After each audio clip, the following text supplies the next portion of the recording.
I'm calling from Los Angeles, and I'm having a little problem under the name ThatUmbrellaGuy.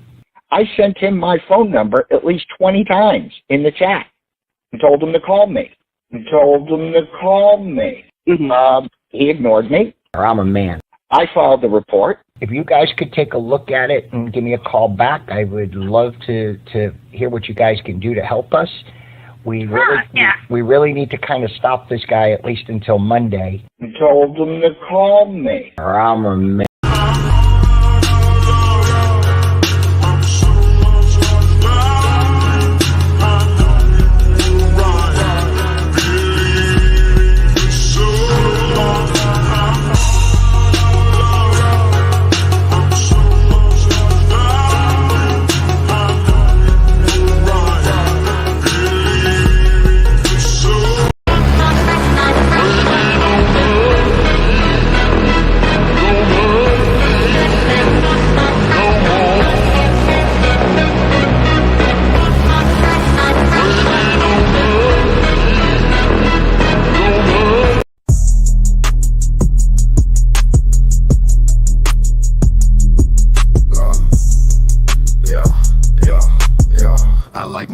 Like my coffee, extra mad and bitter. And then they're loyal like Accuser, yeah, the man's a quitter. He's strapped face up behind the platinum grill. I style faceless, just pick these mic skills. And in the street killer, I will not be denied. That I'm mic'd up, I raise my head with pride. A force of nature cruising the whip, doing walk-bys on your boulevard. Face my verbal clip. In this land of live streams, baby, I'm on the road. Got my feet on the media, scraping them up my souls. It's that umbrella guy facing the accusers. Cleated outside 14s, crushing all those losers. It's that umbrella guy, they said we couldn't make it. Never ask permission, just sense I'll go and take it. The media buzzwords, they will never save you. Listen and believe it's meant to enslave you. Challenging the hypocrites, and baby, I'm on fire. They flash titles like they're royalty, but it's true that I'm a journalist. Scribble nursey rhymes, one in this grill in a basket, with a tisket and a tasket, and their morals in a casket. No morals in a casket. They're always pushing make-believe and weaving straw to gold, but I'm sick of all the fairy tales and buying what I'm sold. Strolling into the backyard, taking truth on tour, baby, there is sickness, and that umbrella guy's got the cure. Look, it's that umbrella guy knocking at the door. No more ministry of truth than the plot of 1984. They're dumping all my verbal clips. The case is filled with knowledge. They're on the mic like kindergarten, and I'm taking them to college.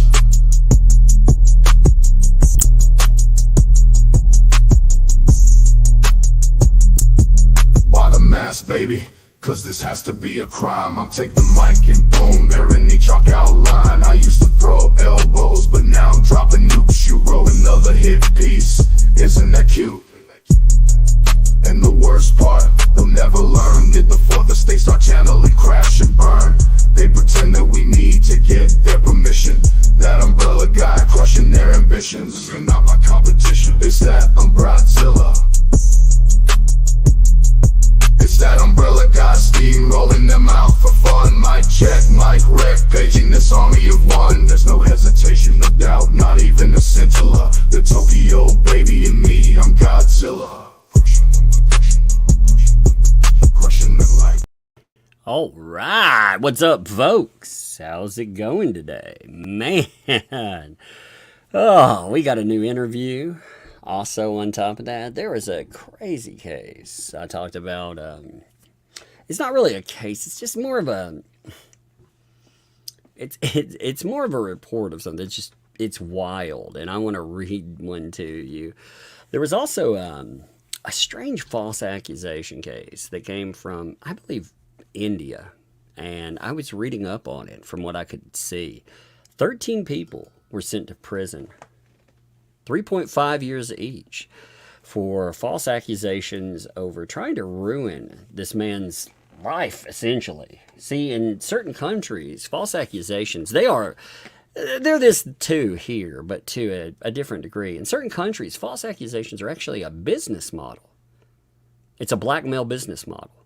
Now, I note that because I think the Clayton Echard story showcases what, blackmailing somebody into something could work out too. And this one, though, the accusations came up in 2014. The man sued in 2017. It took 7 years. 81 witnesses had to be interviewed. It just, it's wild reading through. But there's this other thing that came up the other day. Give me 1 second here. Let me note to Sandra D. What's up, Sandra D? Thank you for the gifted membership, by the way. Thank you. Appreciate you. Sincerely, thank you. And Fallen Hero, my friend. Thank you for the gifted membership as well. Appreciate that. If you enjoy the channel, by the way, and would like to make sure you share, you know that drill by now. And, well, as always, consider backing. Now I got my spiel out of the way. I was told someone the other day. Somebody was like, you don't shill enough. Like some channels, like, every 5 minutes they're doing that. I'm like, if you like it, you'll back it. Come on. Yeah. Do we really have to do that every 5 minutes? Ugh. That bores me. Let me pull this up, though. So did you hear this? Did you hear the tale about the lady that she met a man for blind dates, and off the blind dates, she decided, she met him on an app, and she decided, that didn't sound very good. She got cold feet about it. But instead of telling the guy that she didn't want to go on a date, she falsely accused him and tried to send him to prison. Did you hear that one? Oh, I got one for you. Then we'll get into the interview. By the way, Renee, thank you. 5 gifted memberships. Appreciate you. Appreciate you. Fallen Hero, Sandra D. Man, thank you all. Appreciate it. I love freaking gifted memberships. So check this out. I'm going to show you, I'll show you the police report on this one too. I actually have that. But like I said, we'll do the new interview. Woman with cold feet makes false 911 call to avoid date. Legitly, this is real. Oh my God. A man who showed up at an Iowa home of a woman he met on a dating app was detained by police after she got cold feet and called 911, making false allegations, including that he was we'll say domestic abuser. I always try to say DV, but he was a DA. I think a DA is a little different. And she was pregnant with his baby to get out of going out with him. Drink that in again. She said, he's a monster, and I'm pregnant with his baby. He's my ex. So, I don't know how to pronounce her name there. It's Thomas here, though. 18. You know what's terrible about this? It's only a misdemeanor. It's only a misdemeanor. It's only a misdemeanor to call the cops and to tell them that there is a monster outside making threats and doing all of these horrible things, and that you're pregnant during this while they're threatening you and everything else. But the case came to light June 16th, 12:11 a.m. Now, we saw an article. I actually saw something of this. It ended up going on Twitter. I saw an article drop from an outlet in India. I mentioned on Twitter that ended up getting like 100 and something thousand clicks on it. Then the U.S. press wrote about this. So really, it took an outlet in India writing about this before anything happened. Okay. For some reason, if I say Ohio too, I mean Iowa. I don't know why, but my brain keeps mixing the two up. Okay. So this case comes to light when Thomas calls the police saying that her abusive ex-boyfriend was outside her home. Now, I'll show you the complaint affidavit in a second, but she says he was sending her threatening texts, including that he was going to hit, punch, kick, and stab her. She also said that she'd known the man for 2 years, he wouldn't leave her alone, and she was pregnant with his baby. Now, court documents say that when the police respond to the home, they found the man in question as he was leaving. Now, you think about how dangerous that is, really.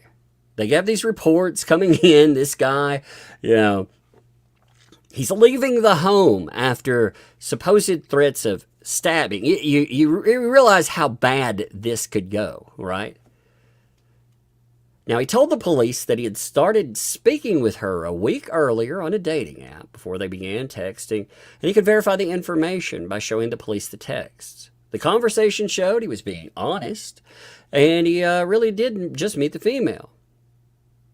Investigators also spoke to her. After repeated questions, she finally fessed up. She said that she got cold feet. She told investigators she didn't think the police would help otherwise, and made up a story in a 911 call saying she believed the police wouldn't have done anything if she had just called normally. So she didn't want to go on a date, and she thought, I'm going to call the police. Nowhere is it documented that she said she didn't want to go on a date or anything like that. Police noted that the unidentified man had been detained for over an hour due to the false accusations. And she ended up booked on 2 misdemeanors and is facing 1 misdemeanor for it. Now, let me show you the police report on this one, because this is wild stuff. Like I said, then we'll hit that interview. So the narrative. Okay, narrative offense committed. Report the alleged occurrence of a criminal act knowing the act did not occur, and that the act reported was a serious or aggravated misdemeanor or a felony. So potentially we're talking about best case scenario, aggravated misdemeanor, but potentially she was reporting a felony. You know, when the police respond to something like that, again, they think they have a potentially armed suspect. Again, when they get to the home, he's leaving the home, not leaving from the out, you know. I mean, it's just insane. So, the statement of facts on 6/16/2024, 11 hours, the officers were advised by dispatch that the above female was calling in to report that her ex-boyfriend, who was abusive, was outside her residence and actively sending her threatening text messages. She also advised that she was pregnant with the male's baby. She reported she was getting text messages from the male stating he was going to hit, punch, kick, and stab her. Not and or. Yeah, he's going to do all this stuff to me. Officers located the man leaving the scene and began an in-depth investigation about the reports being made. The male advised that he had started speaking to the above female just over a week ago on a dating app. The conversation then changed over to texting the defendant. He showed us the conversation and let us read the text messages. The conversation showed he was being honest, and he really did just meet the female. The above defendant, on the other hand, reported she has known this male for 2 years and that she was pregnant with his baby. She reported he was abusive, won't leave her alone. She reported him threatening to cause harm to her. She described all these messages taking place on Snapchat. So, you know, that's an added thing too. When she can't show proof that happened, she's like, oh, no, it's Snapchat. So everything's just disappearing, you know? Holy Dos Mio, man. You want to hear something funny? So my littlest child, somewhere, by the way, where I said that, my littlest one heard what the frick, F-R-I-C-K, from something, right? And she thought, you know, how little kids, they pick up random stuff, right? Well, my daughter, at 4, when she says what the frick, you can't half the time tell that she's saying frick. So, you know, I'm like, you can't say that. And she's like, Dad, is frick a bad word? And I'm like, well, in this case, I guess it is. Because every time she says, you know, what the frick, people think she's saying, what the, you know, because typically, you know, I was like, what the frick, you know, I could say that, but no, no, none of that. Anyway, that was random, but I was just popped up there. But she was sitting on Snapchat. But the truth, everything took place on text messages, and she deleted this. Officers saw the text messages, which was being sent to her cell phone, which she confirmed to us. So, she deleted.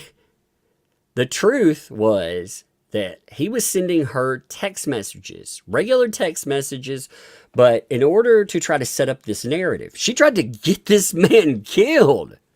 She tried to put this man in. And again, this is only a misdemeanor crime. She will end up with no ramification. She may get put in something, but typically she might get probation. Maybe, She can claim mental duress that they may, again, they may put her on at most. They may recommend something 6 months. This could have gotten someone killed. And she went out of her way to set this dude up. I mean, it's just crazy there. After a third interview, so they had to go to 3 interviews with the above defendant, she stopped lying and admitted to making false reports because she got cold feet on meeting him and no longer wanted to. So instead of telling dude, hey, I don't want to meet you anymore, she decided to set him up and to potentially get him killed by police. She advised she didn't think officers would help, so she made up this call in the events that she described. I mean, why are the officers supposed to help, by the way? I'm not really sure, but, I mean, essentially, like I said, she got cold feet. She didn't want to go through, she says. And they wouldn't have done anything otherwise. It's nuts. She also reported all these fake events by calling 911. The man was detained for over an hour due to the false accusations he made. Luckily, he didn't have these conversations over Snapchat. Because if he did, if they actually would have done that, and you had, this message will self-destruct in 5 or 10 minutes or whatever. I don't use Snapchat, so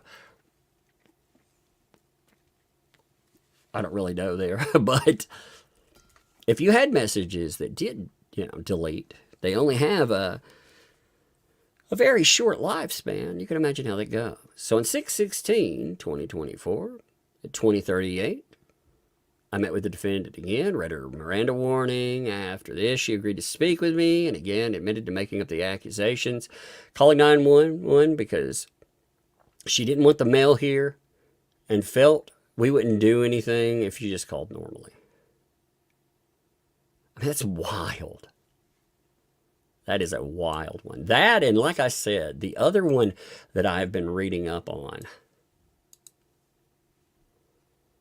is, here's the headline. Well, the headline, I'm going to read it to you, but I'm hoping to find more out about it. The headline, though, is 13 people, including woman, who filed false, I'm going to say ARP case, sentenced to jail. But she had accused a man of, I'm going to say, ARPing her, threatening her life, and inciting her to, I'm going to say, off herself. She did that in 2014, to tell you how long this had to sit, so 10 years. He ended up suing in 2017. Again, there were 12 other accomplices, and it took 12 years for him to get justice. That's wild, isn't it? Lord. I was just like, my Lord there. Toadette, thank you for the $6 super sticker, by the way. Appreciate that. Thank you, Toadette. Rio Ryo, what's up? Thanks for the 5 there. Today is the 40th anniversary of the day I met my husband, Mark. Oh, man. Congratulations to you, too, by the way. I appreciate the heck out of both of you, so congratulations. Everybody give some love to Rio Raya. Give some love to Mark, by the way. He's my first boyfriend. I'm his first girlfriend. It's been a blast. Hey, like I said, love to both of you. I am very, very happy for you, too. Awesome, man. 40th anniversary. That's awesome. Fisherman, what's up? Thanks for the 20. And there's a little mushroom. Am I gonna grow like Mario? That's cool. Okay, let me pull this up here. Thank you, by the way. I appreciate it. Level up. All right, so there was an interview. Again, I like these Clayton interviews. By the way, okay, I put it in the title here. I want to note something. Actually, before we start, I want to show you something real quick because I find this, this is on this whole subject right here, okay? Have you noticed that, first of all, Gingrich has gone totally quiet. Have you noticed? Like the guy who loved to pound on his chest every single day about this thing,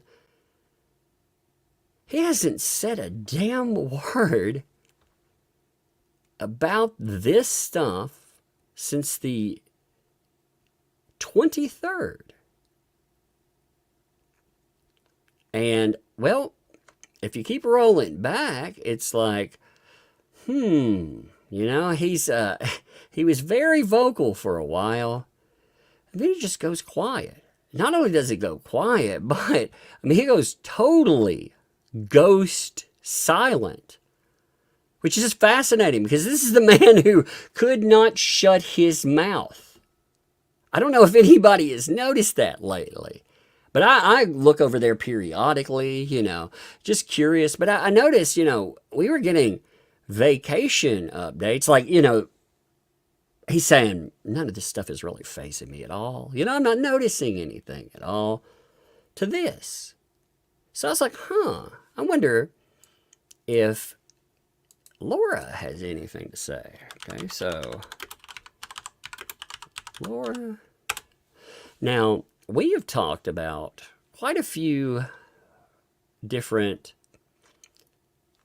give me 1 second here. We have talked about quite a few different Medium articles. Now, she has one Medium article I'm going to skip over at the top. That's the When Common Sense is Overruled. That's on the 24th that was posted. Okay. So just to note that, the reason I'm skipping over it, by the way, is not to not include it, but because Laura has a picture of herself in a bra, and I want to skip that because I want to skip that, but also because the platform doesn't like it. But notice this. Okay, she has the 24th and the 21st pinned. And then she has When Judges Play Doctor. And I mean, when you look through this, like, look how much stuff is missing. like, look at this. Like, okay, it goes February the 8th, the night changed, things changed. February the 10th, 2 days after that, from plea to persecution. February the 14th, so 4 more days after that, from miscarriage to mockery. Then it goes to the 22nd, Dear JFC Cult, let's talk about your too honest leader. And the Hunted by Hate. But everything else is gone the way of the dodo bird. I mean, these for some reason, you know, this one, she pinned 3, so it knocks out the order. But look how much stuff is missing. Like when you talk about, you know, all of this stuff is evidence too. Isn't it interesting that Laura, I mean, she sits down. Now you got to think about this. She wanted those things seen. Right? She wanted all of those Medium articles seen. For sure. She was hoping they would go wide and loud. Why would she write all of that just to suddenly ghost it? I mean, we're not talking about her getting like loads of commentary or backlash. I mean, she, you know, the way she has this set up, you notice commentary is few and far between. She rarely gets any kind of commentary whatsoever. So she can't say, oh, I'm getting a lot of backlash on that. You know, people have actually been avoiding that. So you have to wonder, is that on advisement of counsel? Is counsel like, hey, you need to delete that evidence that you just put up? I mean, the internet remembers it forever anyway. But you have to wonder, right? Because like I said, I've been really curious in the aftermath. I like to look at the aftermath there.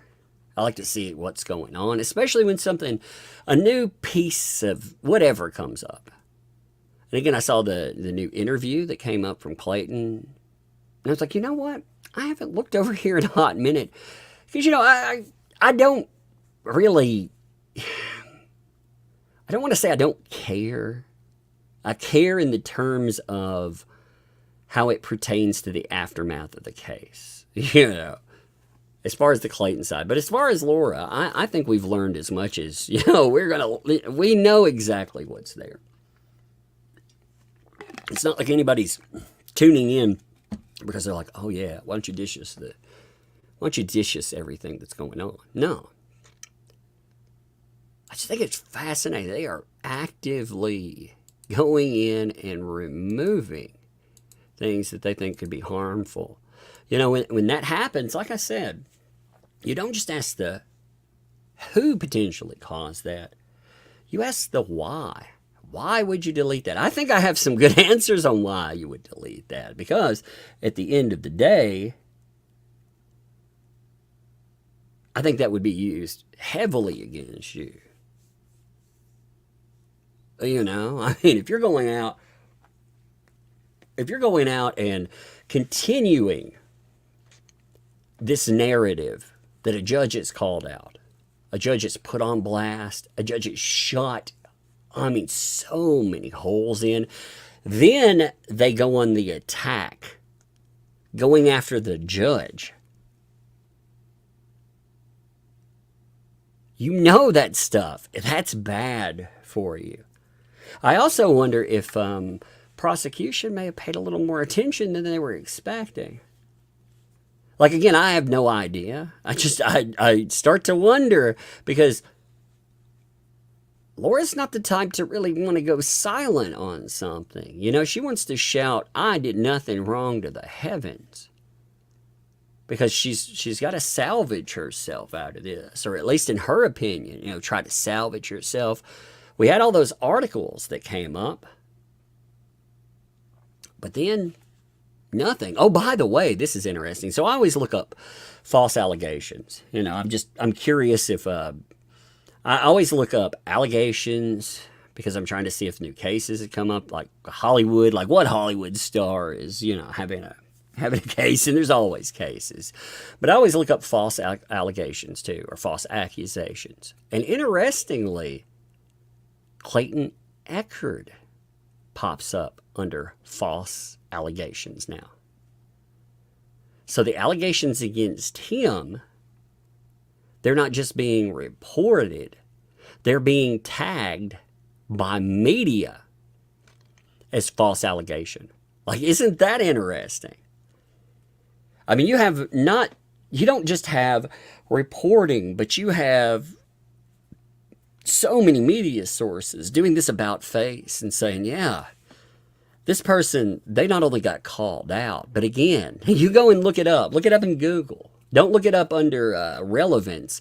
Look it up under date and look up false allegation, because Clayton Echard articles start hitting there. You know, some of it is word promotion, but some of the stuff that was popping up, the words false allegations specifically weren't utilized. And I thought that was interesting because Laura was complaining about the Google SEO. You know, she was complaining about how search engines, how they queue off of names,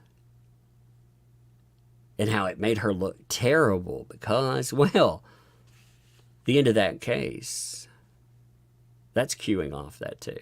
Okay, so this is an interview posted by Wild Courage. Now, this has 72 subscribers on that channel. So I was like, man, I hope they post more. You know, I hope they actually do a little bit more when they're posting want to stuff. be that honest, or I thought this was interesting, though, to see pop up and come up. So let's check this out. that moment?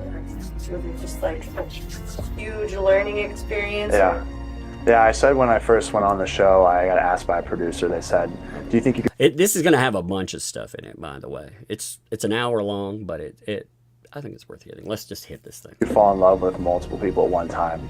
I said, absolutely not. They go, really? They go, why? I said, because it'll be a train wreck if it happens. I won't know how to handle it. And they go, okay. And then I'll never forget the moment where I realized I was in love with multiple people at one time. I was in Reykjavik, Iceland, and I was in an elevator, and I started hysterically laughing. And they go, the producers go, what are you laughing about? Like, I just started burst out laughing, and they're like, what are you laughing about? And I was like, I am so screwed. And they're like, what? And I'm like, I just realized I'm in love with 3 women. Now, I like this interview because I'm going to jump it just a little bit. I'm going to jump it past the music. Okay, well, now, like I said, it talks about a lot of stuff. What I found interesting here is when you talk, I actually have gotten to where I like interviews where Echard talks a little bit about The Bachelor in the past. Why? Because I've seen more current things. And when he talks about that, you see the growth of a person. It's kind of fascinating just to watch. A lot of people have paid attention to the end of this. But like I said, it's just interesting to see all of those pieces and, his life and how all of that worked in. So anyway. What's that about? Those cameras, those fancy cameras. That, by the way, that sound, like the way it sounds distant, that is on the upload, that is not on my side. Okay. What are they doing to you? Well, you know what? I think it's just people, they watch the show and based off of my actions, they start to form impressions of whether or not they like me. And since the actions on the show, I wasn't really a fan favorite. I think I never watched The Bachelor either. And that was impressing upon them. So they're like this guy. You. Yeah. So basically they start seeing me in a negative light and therefore all of a sudden I'm a terrible person. I'm ugly, all these things because they're just associating negative emotion with me when they see me. That's psychology interesting. going here. Yeah. No, I mean, true. that's... I understand that. Because think about that. When sometimes you'll look at somebody, let's just say in a photo or Instagram or something, and you'll think, oh my God, this person's amazing. This person looks so unbelievable. And then you go and get around their energy, and whatever their energy is actually morphs them into a different appearance. Yeah. It's a thing, is so right? true. It is so true. You can back me up on this. Guys, we are attracted to women, right? This girl's so hot. I would love to meet this girl. And then The way they have Clayton there, by the way, they have him so distant in a way. He looks short in that picture, does he not? And I'm like, he's the furthest from short I've ever seen. When I first saw it, I was like, well, I don't think he's that. It does. It's just like the way they've angled the camera. I thought that was kind of funny. initially, and then the more you get to know them, it can go both ways. Maybe somebody wasn't as hot, and then you're all of a sudden, like, their personality, and they laugh, and they're funny, and they're kind, and they're intelligent. Now it's like, wait, I wasn't attracted to her, now I am. But it's even more extreme on the other side. Someone that's so hot, so beautiful, like your body type or whatever, and then you get to know them, and all of a sudden, like, you tell your buddies, like, I honestly wouldn't even hook up with her. Like, what? Isn't that interesting? Yeah, I mean, it is. We definitely, of course, make our initial impressions on, physicality. I think it's something where people say, well, you got to fall for someone for their personality. It's like, absolutely, you fall for them for their personality. But often if you see someone at a bar, you don't like look at somebody and go, that's an ugly person, man, I'm gonna go talk to him, right? Like, you're gonna naturally be drawn to the. Do you think that? Do you think when people go through these horrible things, do you think that changes somewhat mentally? By the way, hey, I'm attracted to them, and people go and act on that. Do you think after they go through that, maybe they're like, maybe I should get to know their personality a little bit more? Again, that's growth, of course. External features first, but then, yeah, I mean, oftentimes we impress upon individuals what we think they might be. So we look at someone at a bar or wherever and we go, that person's really attractive. And then we start to play this game in our head of thinking about the future with them. I could see myself going to this event, that event. And we start to basically create this image that might not be true. And that's when you start talking to the person and you're like, wait, this person cannot fit these parameters that I've already placed them within.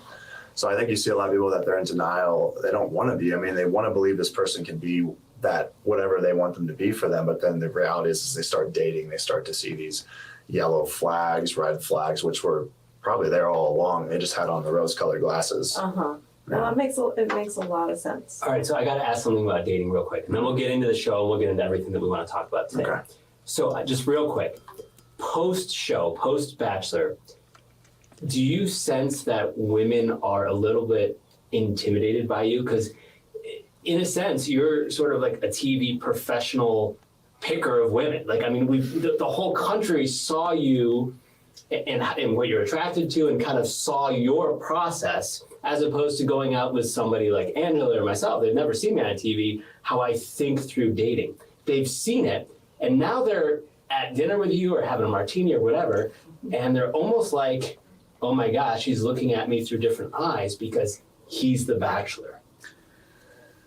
I mean, I can't make a blanket statement and say that there's an intimidation factor. I think I've had a few people that I've spoken to, and they've, they start to think that they place me on a higher pedestal than what I should be on. That certainly sometimes happens. I actually get a lot of people that they'll talk with me, and after 10 minutes, they'll go, "You're just a normal dude." So I get that a lot as well. I think I bring a comforting energy. I know that I'm not any better than anybody else. And so I convey that because I just don't view myself as better than anyone. I'm like, I've done these things, but that doesn't make me better than you. It just is what I've done.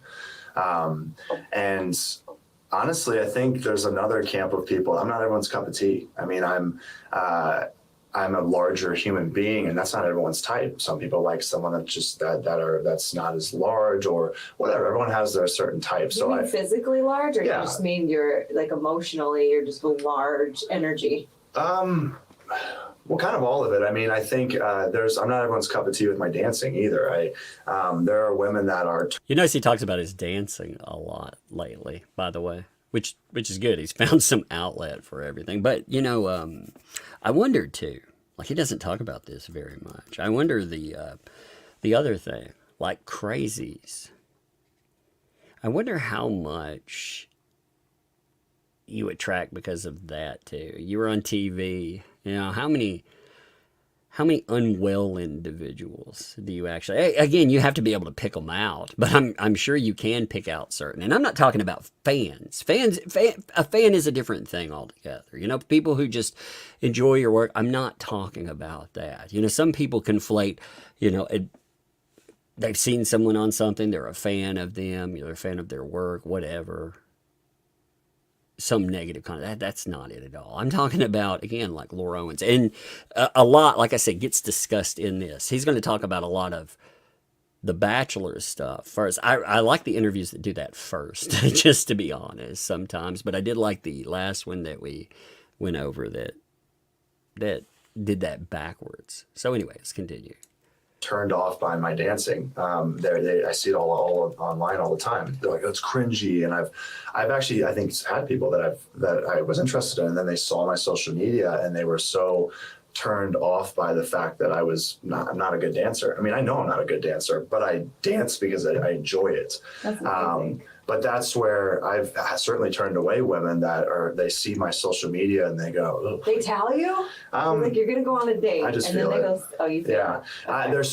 They're really, really interested, and all of a sudden then like they find out who I am, because not everyone knows who I am. I mean, it's not like the entire world watched the show. Right. So I also don't lead with it. So if I start talking to a woman, I don't bring it up. I actually try to avoid talking about it as long as possible, because it's just, to me, it's what I've done. It's not who I am. It's also a flex, right? So they might actually say, oh, like this guy is trying to show that he's this, that, and the other thing. Yeah, I think if you lead with it, I mean, I could see it being a turnoff for somebody where they're like, okay, so what? I don't care if you were on TV. What does that mean? I mean, and I don't see this as like, oh, this is my little, chip in my back pocket that I'm going to throw out there if I can't, gain their attention and if they don't seem interested, then I'm just going to pull this out and throw it on the closer, table. and I'm the Bachelor. Yeah, because I would never want somebody to fall for me for that reason. In fact, I'm very cautious and very on edge, like the second that I sense, because there are some women that will act as though they don't know who I am, and I can tell they know who I am. And that really bothers me, because I'm like, why are you trying to hide the fact that you know who I am? If you know, just say, oh yeah, I know you. By the way, I know who you are. That's fine. But when they try to start really hiding it, I've had women say, oh, it doesn't really matter. You know what? Honestly, it doesn't bother me. I found out, and I don't care at all. But then they'll start saying, I was talking to my friend, I was saying you're the Bachelor, and she was like, oh my gosh, she's a Bachelor. And she's like, yeah, I don't really care. And I'm like, okay, now you're starting to try to convince me that you don't care. And I know that you do. So I want to circle back to the dating world too, because I find that to be a fascinating conversation. And I just want to jump in because this situation that you were in.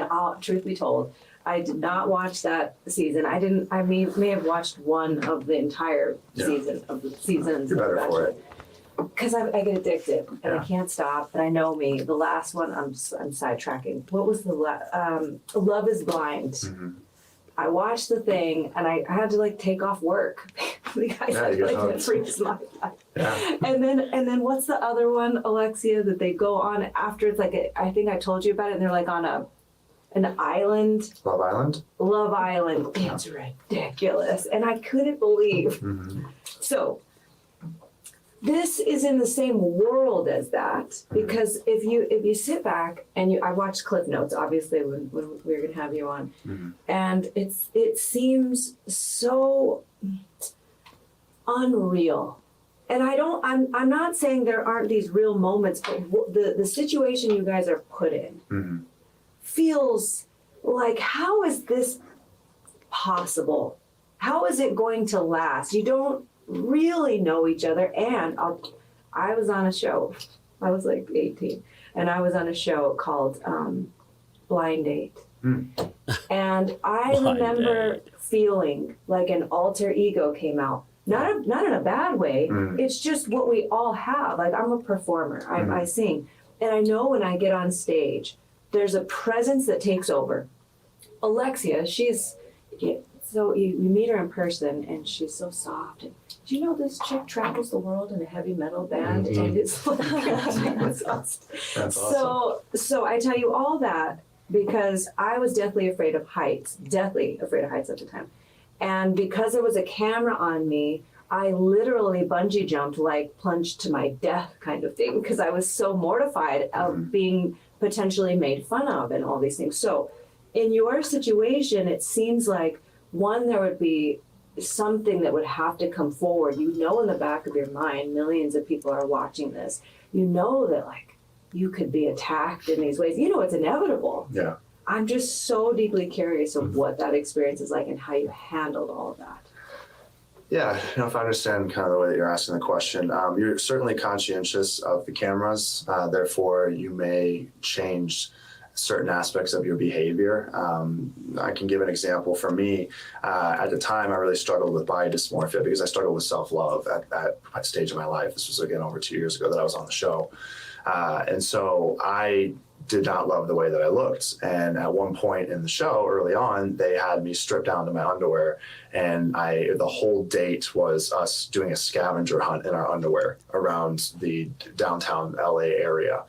I was mortified because I knew that my body was going to be all cameras, 10 of them or wherever, all on me, shining. And I was like, if I don't love my body, there's going to be millions of people watching this show and they're going to judge me on my appearance. And so I'll never forget when that episode was going to air. Obviously, I got to see the episodes a couple days in advance, so I knew it was coming. And I watch it and I see the episode and I'm like, I hate the way my body looks. And then I remember sitting there thinking, as the show was airing live, that I went online and I'm like, I'm going to open this up and people are going to talk about how gross my body looks. And I wish more people would talk about feeling like that. Just to be honest, people like that look like this dude right here would talk about that with normal folks, just people who look like just normal folks, They don't look like TV celebrities. Because, when they talk about that, I mean, it's kind of, a few people have been like, hey, this dude sounds really humble in that, with his other stuff. I kind of like these conversations like that, to be honest. Anticipating getting just torn to shreds. And so, I ended up stripping down my underwear because I wanted to play along. And I didn't want to be seen as this guy that was, who can't have any fun. But I was very angry at the time when we were filming it. And I remember making comments to the producers saying, this is ridiculous. Like, I used to work in an OR with surgeons and hold myself to a high standard. And now I'm in my underwear on a Tuesday at 9 a.m. on the streets of LA and I look like a bum. Like, I was like, this is embarrassing. What a fall from, like, that was what was going through my head. But I did it because I wanted to just fall in line. I didn't want to be a problem. Right. And so with that, people go on the show and they certainly change their behavior. So you have to understand what's real and what's for show. There's people that go on and they want something out of it. So they play a certain role in order to achieve a certain outcome. And it's something you have to always be aware of. And it's really tough when you're the lead, especially because you start asking the question, who's here for me and who's here for their own personal gain? The reality is many people are there for their own personal gain, and it's just secondary who the Bachelor is. I love how you can speak about it, because a lot of fans are going to be watching this, and you can speak about the experience behind the scenes. So you didn't have to sign any like NDA or anything. Oh, I did, yeah. Oh, you did? A lot. So are there certain, without saying it because you signed an NDA, certain points of the show behind the scenes that you can't talk about? Oh, certainly. That's what it is. Okay, so they don't want to know how the sausage. They don't want you to talk about really how the sausage is made. Yeah, the reality is that my reality is what was shown, not what I experienced. I mean, that's the best way I can describe it. My reality is what was shown, not what you experienced. What do you mean by that? What was shown on TV is my reality. That's what happened. Your legal reality. Yes. Got it. Okay. Got it. That's got to be weird, actually. You know, it took me a minute to process what he was saying there. You know, when I first listened to this, my reality is what was shown on TV. So I have to pretend, because of my NDA, that everything that was shown, that's the end all. That is what we experienced. Everything else left on the cutting room floor. Anything they changed about me, not allowed to talk about that. Again, I think these conversations are fascinating because you get a glimpse into the guy that ends up in this awful freaking situation that we've talked about for so long. You know, you not only have a humanizing element, but you see how, like, this point of view, it's not healthy in its own way. Not him, not what he's saying, but this thing that's pushed on people. This could make you end up in some kind of messed up reality. I mean, I don't know. It's so bizarre to think about that, you know, because when you talk about it, you can't tell the truth about it. That's bizarre, man. Okay. Yeah. I figured they would. I mean, they'd make them sign some sort of NDA that, you know, because they don't want, whether you had a great experience or not, they probably don't want all the dirty laundry out there. Yeah, and I'll say this too. I mean, and it's not like I feel like I have to say this to defend the show. I don't have any reason to defend or not, but I also will say it is. People always ask me how real is it, so I've had to answer this question a lot, and I say it's about 80% real, and 20% of the time I had to act. So, you know, but that 20% of the time could have been major, you know, as far as how important were those moments where I had to do, you know, had to be a certain person for whatever situation. And again, but there 80% of the time it was very real. And I will say that at the end of this show, 20% of the time it isn't real. Like, again, you have to go out and treat it like it's 100% real, but 20% of that, some of it, major point, and you know, I mean, we're not stupid. Come on, man. We've seen enough reality TV shows to know that those things are faked. I mean, we've seen so much of that, but at the same time, it's just crazy there. Hey, Wendy, by the way, thanks for the 5. Did anyone else notice on Laura's profile pic, her pronouns are she, her? I hadn't actually looked at any of that. You know. I haven't looked at it's interesting. I wonder, you know, over time, here's an interesting question. Will any of that change? And the reason I ask that is because when people start looking for public sympathy, I know, sometimes they'll do anything. It'll be interesting to see if any of that stuff changes over time. I hadn't even thought to look at that. No, I hadn't looked at any of it. On the last couple episodes, it was 100% real. I was not in the know on anything. I was completely like just reacting emotionally, got lost and confused and just going hour by hour, minute by minute. So the show's real. I mean, this isn't like this a fabricated environment. I mean, it's an environment that's not realistic. You're in a bubble. Yeah, I got lost and confused. That's also got to be. They fabricate a reality. They throw you into it. You know, he's talking at the beginning, which he'll talk about more, like, you know, it seems like it emotionally messes you up. And you already have, like Clayton's talking about how he already had issues of self-perception and other things. This stuff, can't be healthy for people, man. You're in a bubble, so once the show ends, you go out and you date this person, you say, all right, well, okay, can we go to like a movie together? Can we go out for dinner? Are we going to still like each other when we're not in Vienna, Austria, up in this castle overlooking this entire village? Like, are we still going to like each other once we're not doing all these crazy things? And then, you're like, what are your hobbies? I mean, you really, a lot of times you're spent talking about the dates. You're not talking about them and what makes them who they are. Because they want you to talk about the experience. What you guys just went on the shopping spree. You guys just went on this ATV tour, this horseback ride, and then talk about this. And of course, it's exciting. You're like, this is so cool. What did you think about it? But I mean, you can only learn so much about somebody in 2 months, especially when there's 29 other people that you're trying to get to know. Even if you're there for all the good reasons you possibly could be. Mm-hmm. Say I was in this situation and I'm like, no, I'm there for all the good reasons I possibly could be. Mm-hmm.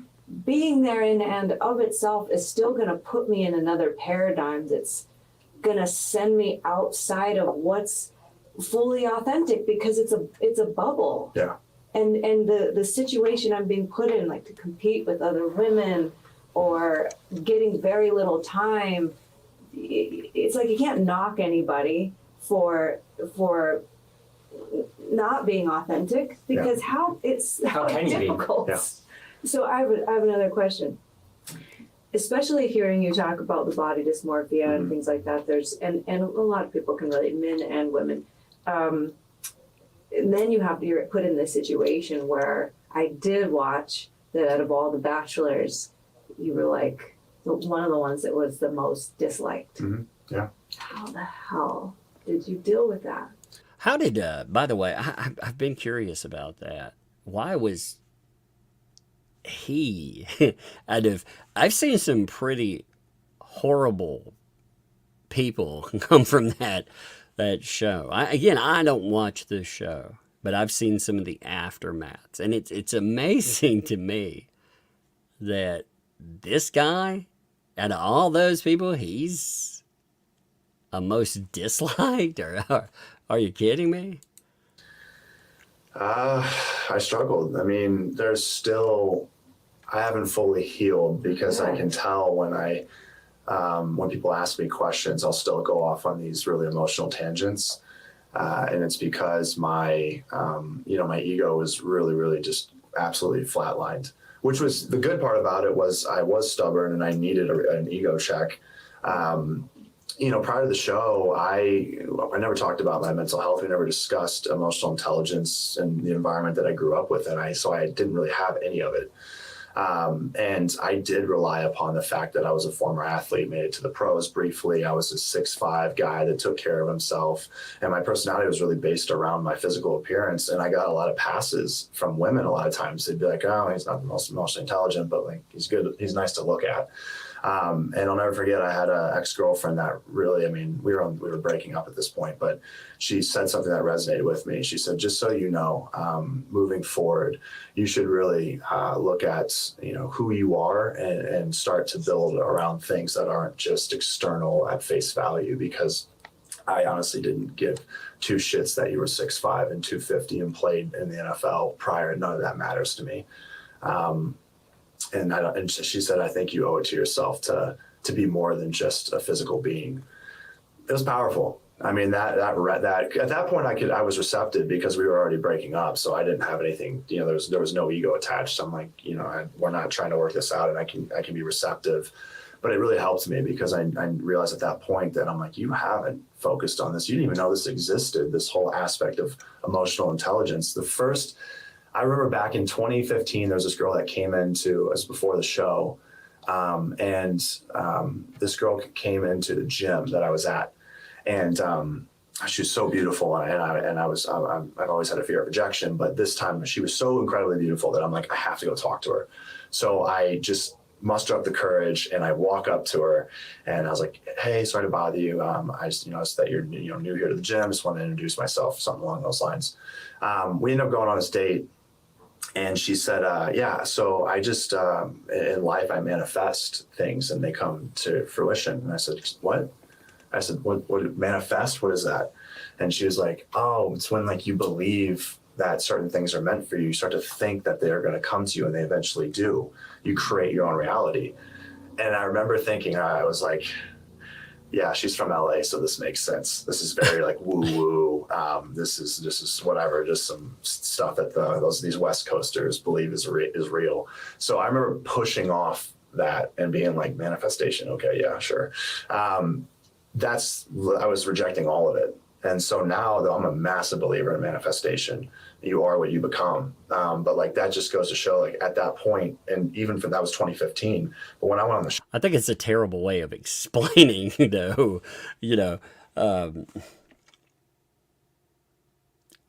If somebody were to tell me that the way that was explained, I don't know. Yeah, you make your own reality. I think that was a better way of saying what he's saying there. You make your own reality. If you find yourself in a negative situation, I mean, really the situation. I remember somebody saying, things in life are never as good as you think they are, or as bad as you think they are, and that always stuck with me. Because you can look at, man, everything's great. Well, it can always be better. But it's also, things are terrible.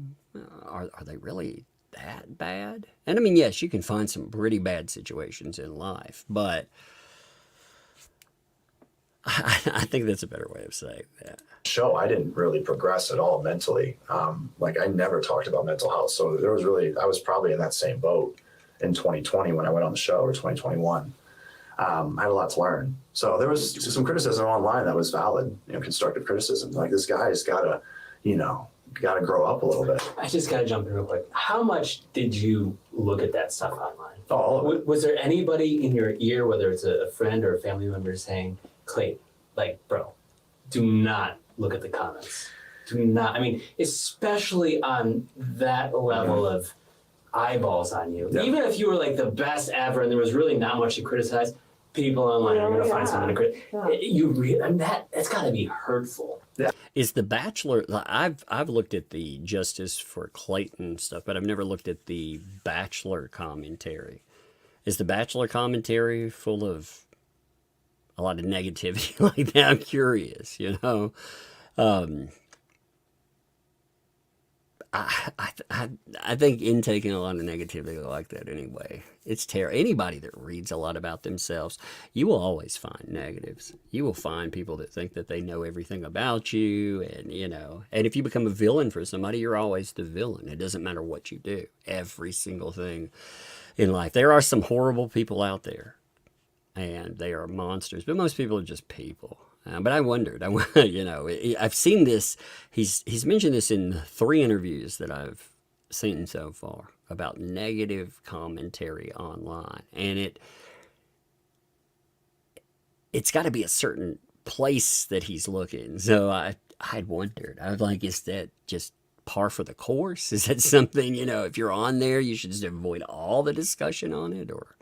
Yeah, I mean, I was, again, a people pleaser, and I was always trying to just be as impressive as I could be. This stems all the way back to 7th grade is when I started struggling with my mental health. And so I started trying to create this image of what I thought would be impressive to the majority of people. So that's why I built up my frame. I became this physical specimen. That was really great. Dave Neal is banned from Reddit threads. That's how negative they are. Well, to be fair, like, typically I have a very low opinion of Reddit. So, for me to give positive praise to like the Justice for Clayton there, that's actually much bigger than just saying, hey, random person X or random person Y. I appreciate the heck out of you, because Reddit is notorious for banning people that, if you don't subscribe to political, social views, or you just don't go with the flow. I mean, it gets down to some ridiculous nonsense. I'm kind of that's it fascinating, like Dave Neal is banned from that. But at the same time, I'm not particularly surprised. You know, it's Reddit is like a strange place to be. I've been banned on quite a few places because, again, you know, when I talk about the idea of listen and believe being dangerous sometimes. Again, we're talking about this case, but also at the beginning there, again, 911 call goes in, you know, a person, again, wanted out of a date, so they accuse somebody of something horrible. Even professionals, the police, investigators, and on, it took them an hour with evidence to clear a guy, and that's a best case scenario. If people are just posting crap online, you never know what the actual reality of something is. You don't even know if it's real. But saying things like that, man, I've been banned off of all kinds of places. I don't even go on there. Like, I went on there one time to check something, and I found out that I have an account. I have an account that I think I showed once on one of my live streams, and apparently after that I got banned on all kinds of stuff, you know. And I didn't even show anything like I was doing on there or anything. It just came up as part of like what I was showing. I've been banned on like different comic boards, and I mean just all kinds of weird stuff. So I'm not surprised Dave's been banned, but that's actually kind of a sad thing too. Football, and this was meant to show people, like, am I now, do I hold enough value in your eyes? Yeah. But in the world of mental health, what are we, I don't like to box things in, but sometimes you got to just point to something. What issues are you pointing to when you say mental health? Yeah, so I struggled with self-love. And I didn't have any growing up because I was comparing myself to my middle brother. He was a superstar athlete, 2 years younger than me. Girls in my grade liked him more than they liked me. They saw me, they called me big brother and friend zoned me. And then he was a better athlete. He started varsity as a freshman while I was on JV as a junior. So, you know, in high school, all you have for your sense of worth, at least for me, was my sense of worth came from how good at sports I was, and how, you know, if women liked me or not. And, you know, I felt that I was underachieving in both realms. And so I had no sense of value. And so I then went on this lifelong mission to try to, you know, create something that I thought would finally hold some value, where people would see me as enough. And so for me, I was like, well, I'm not a good enough athlete, so I might as well get better at being an athlete. So I hit the gym really hard, and I was working out as more than anybody else. I was just outworking everyone. And then I started to, you know, put this size on, and then I started to become I made it to college football. Then I got a scholarship, and I went to the pros briefly. And I was getting all the validation that I could, you know, ever want. I mean, I was playing high level ball, and everyone's just patting you on the back and wants to talk to you. And I felt validated. But then the second that I got cut from the NFL, I lost it all. And I had that void. So then the void was, okay, well, I'm like, I got to find a way to be seen as valuable again. So then I went after that big brother insecurity of not being seen as you know, attractive in the eyes of women. And I was like, okay, I'm going to focus on my appearance. I'm still going to, you know, I have this frame, but I'm going to get in even better shape. And then when the show came around, I thought, well, if I go on reality television, that must mean something. Like, I must kind of be a decent looking dude. So, and then if I go on TV, these women are going to see me and go, oh my gosh, like, this guy, he's in Missouri. Okay, I'm gonna have to like DM him. I really went on The Bachelorette thinking, I knew I wasn't gonna end up with the girl. You know, I was like, of 30 men, I was like, the chances are 1 in 30. I have a very low chance. I didn't think I was going to become The Bachelor. So I just went on there. My goal was like, don't get sent home night one, and basically make it a couple episodes where somebody in the country can see you and be like, wow, this guy is in Columbia, Missouri. I'm going to DM him. Like, that's what I thought. I was like, I'm just going to cast a wide net and show people like, hey, I'm here in Missouri in this college town. And then, you know, of course, that is kind of hilarious. You were doing it for your post-show dating life to get girls to slide into your DMs. Yeah, that's pretty cool. Yeah. And now you're like Did you fall for the Bachelorette? You know, I withheld like allowing myself to create feelings toward her up until really like right before I got cut. So, or cut, sent home.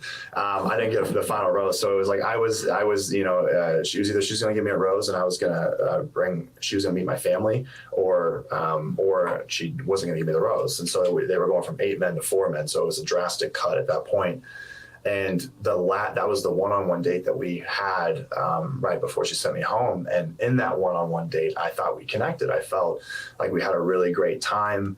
And that was the moment where I was like, you know what, actually, I can see this working out. But I always held back a little bit because I could see the other relationships. And I knew that, you know, she had way stronger connections with these other men. So I was kind of like, it's only a matter of time before she sends me home. I want to point something out. It's a little deep, and it's just something that I've observed. Mm-hmm.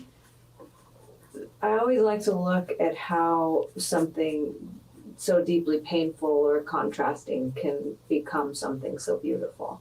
And what I've noticed is when you were young, you're, you know, trying to be enough, really. We're building my whole life upon an illusory belief that I'm not enough. Mm-hmm. So anything I really build on top of that belief is an illusion. Yeah. It's designed to fail. Mm-hmm. And so then you go on The Bachelor and you have these aspirations like, well, no, I'm really the man. Mm-hmm. And it's still built on a belief that I'm not enough.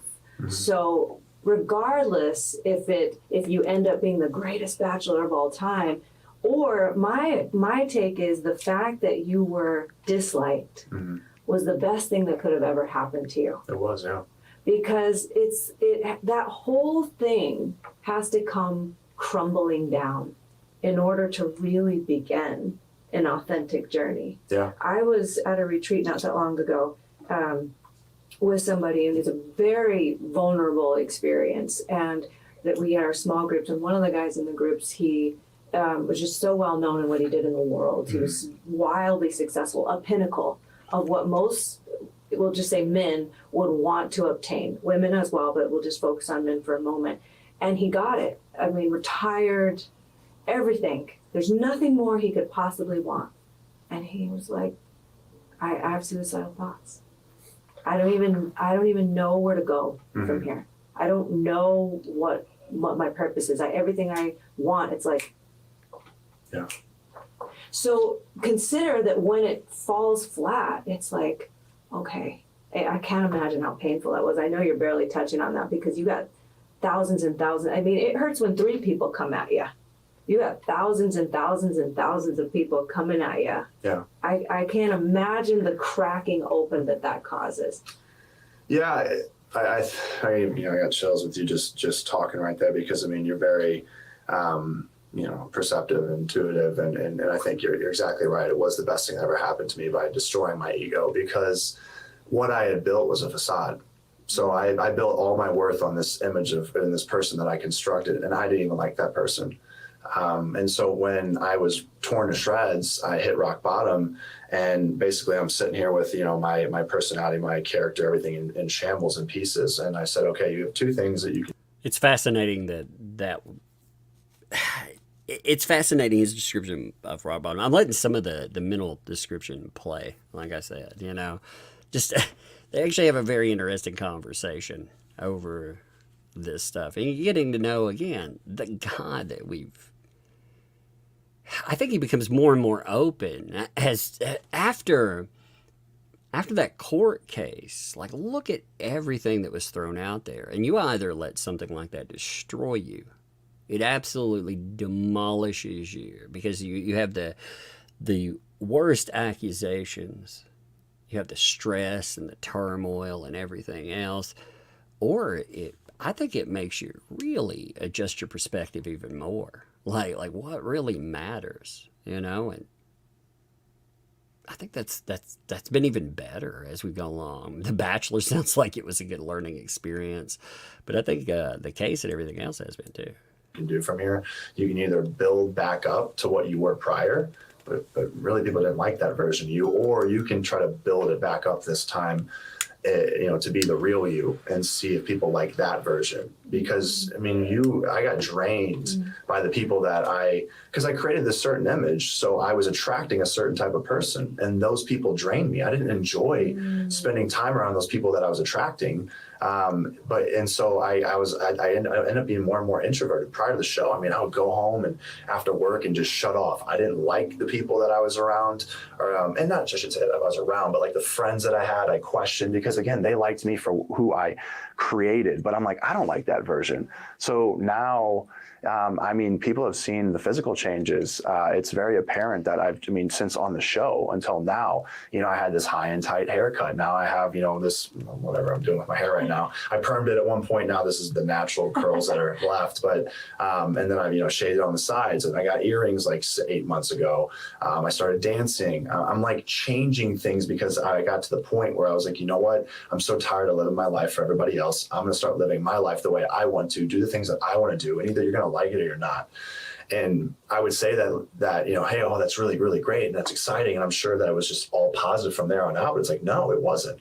I had men coming after me for my earrings saying, well, that's, what maybe he's trying to say something about sexuality, so you had those people rattle and talk in your ear, which I'm like, at this point, I don't care what you think my sexuality is. It means nothing. I know what it is, but that's just, the maturity of men. But on the flip side, it was like, I started dancing, same thing. Like, oh, this guy must, he's got to be gay. And it's like, who cares why, like, again, it's a fragile male ego, the reason why you're even having those thoughts. So I was facing a lot of heat, and then I was pushing a lot. Are we really back to the place where a earring signifies? I mean, of all the things, like,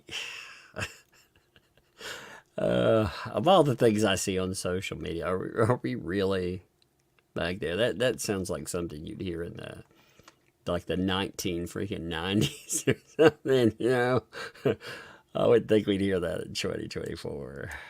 A lot of women away that, that they also, they were getting secondhand embarrassment. But the reality is like, why are you getting bothered by a man who's doing something that makes him happy? If anything, that should be attractive, but it's not attractive to certain people. But those people, I don't want any. I actually read a post the other day on Twitter, and it goes to the dancing thing. I thought this was a crazy take. It said to beware of men that have hobbies. Because men who have hobbies, they could have been out building business or anything else, but instead they're doing this. And it makes them undesirable, essentially. Like what he's talking about, I thought that is such a bizarre way of thinking. And the amount of likes and the amount of interest that this had gotten, it was kind of boggling, because you have outlets. If you chase, like, if you want to build business all the time, that's your thing, but if you find outlets, again, this guy dancing out here, if that's some kind of strange warning sign to be, I don't get that. I don't. I think healthy people have outlets, You can chase the dollar all you want, but ultimately, if you don't have anything else, or if you don't have a reason for it, sometimes you might wake up one day and feel like you have a very empty life. So, anything to do with. I'm like, if I'm turning you off because I'm doing something that I love, good. Like, go, please get away from me, because your energy is so negative that I don't want anything to do with it. I want to be with someone eventually that like looks at me and is just like, there he goes. I want to be like at a wedding or something, like she's like my wife, future wife, looks and goes, that's just Clayton. Whatever he just loves to dance. I want them to look at me and be like, that's like him. He's just a goof. Right. So all the people that are looking at me like, ugh, I would never date him. I'm like, I would never date you. Like, this is great. Please leave. Like, I don't want anything to do with it. And part of that's, naturally I say that comment, we all have an ego, and you got to keep your ego in check. But of course, my ego even has to make that statement. I don't want to date you, because we got to have something that protects us. If we don't have something that's protecting us, if we don't choose to see self-worth and say, hey, I have value, then we're going to put ourselves at risk and other people defining our worth. And I did that. And it just I never had worth. So I have to now allow my ego to speak up. And if someone's attacking me, I don't go after them, but sometimes I gotta let my ego talk, and be like, no, I know what I bring to the table. And you can tell me whatever you want. You can say I'm not attracted, that I'm a loser, this, that, and the other. And I'm just gonna look at you and smile, because that my ego in my head is like, okay, it's baseless. I know I don't believe this anymore. So it's been cool, but I had to just like shatter everything. Hey, self-worth isn't necessarily ego, by the way. I mean, you're having some self-worth is not a problem. People, it's strange. Like I said, these are strange conversations that I feel like in today's society that people need to be reminded of. I think that people, unfortunately, here's a downside to this conversation that Clayton Echard is having. The audience that The Bachelor attracts is not predominantly men. And men, I think, do need to hear conversations like these. They do. They need to hear conversations about self-growth and about, like he said, he started The Bachelor so he could get women to slide up in his DMs. And now he's talking about, what a shallow life some of that stuff is, and actually doing things for self and having having that fulfillment attract people. But it hurt. Don't get me wrong. I mean, I read every single comment, and it just beat my ego to a pulp where I couldn't even be defensive at that point. I was defenseless, and I was just in this corner, like, I'm so exhausted. I'm so tired of fighting, and life, I feel like, shouldn't feel this hard. And so on the other side of all this now, life seems so much simpler, which is cool. Now I'm just attracting people that are meant for me. I mean, it's like, I don't have to say anything. I'm just like, people are coming into my life, and I'm like, this is sweet. Like, these are the people that are giving me energy. And that's a really great indicator. I think if you'll know if you're being authentically you, if the people that are surrounding you are giving you energy. You have a conversation with them, and when you leave the conversation, you're like, I feel invigorated. I could run through a wall right now. Like, I didn't drain my energy. They just replenished it. And that's a big sign for me, is the people that I talk to now, I get more energy, even though I'm exuding energy by talking to them, I'm like pulling their energy back. And I think it's like, if you want to know if you're being actually, very authentic to yourself, look at the crowd that's surrounding you. This guy, I didn't know we were going to have such a beautiful, enlightening conversation. I mean, because like I said, without actually knowing you as the man that's sitting here, Clayton, all we got was, the stuff that we got on television. And you've had such an interesting evolution and journey. Mm-hmm. Sounds like before the show with the football stuff and the cup of coffee in the NFL, and now post-show, it seems like you're in a very healthy headspace right now, which is nice to see. Yeah, for the most part. I mean, I still have some crazy things going on in my life. The fallout of fame is it's not what I anticipated. But I've spent a lot of time. I went to therapy. I watched for a whole year. I watched a mental health podcast, or listened to, or watched either or. I was watching Jay Shetty's On Purpose podcast. So every day I would put on an episode, and my whole goal was like, I'm going to do this for a whole year, and I'm going to just sponge up all of this, because there's got to be some value in this. It's so good. It's so good to see you in a real positive headspace today. All right. So I've had the opportunity to interview a lot of celebrities and people, movers and shakers on this earth, whether they're politicians, reality people, singers, actors.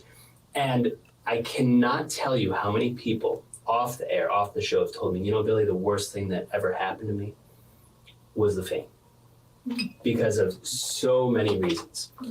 So I would not bring this up if you hadn't publicly spoke about it, but I want to bring it up because I think it's super interesting, and I think that especially as men, it's important to speak about things that happen out there. And I'm gonna read this, and this is from People Magazine. This is your quote: 2 false accusations in 2 years. I really don't. Now this stuff, again, this is where you start getting into the, like I said, I like the way that they set this up, because they talk about, you got to see his head space first. You can also see, when he's talking about it, like look when it's coming up. I don't mean to go back for just a moment, but just look at him. I'm not even going to play sound. I just want you to look at him and look at it's uncomfortable. Even now, I mean, he can talk about, it's good that he's in this positive space, but at the same time, he knows what's coming here. I mean, that has got to be so draining. That's why, like, for interviews and stuff, you know, I don't, the type of stuff I cover, I do not like asking people for interviews. You know, I've had people ask me, like, why don't you, you know, you can see it on him. And to have him sitting there and to present it, again, I'm not saying anything bad about the people doing that.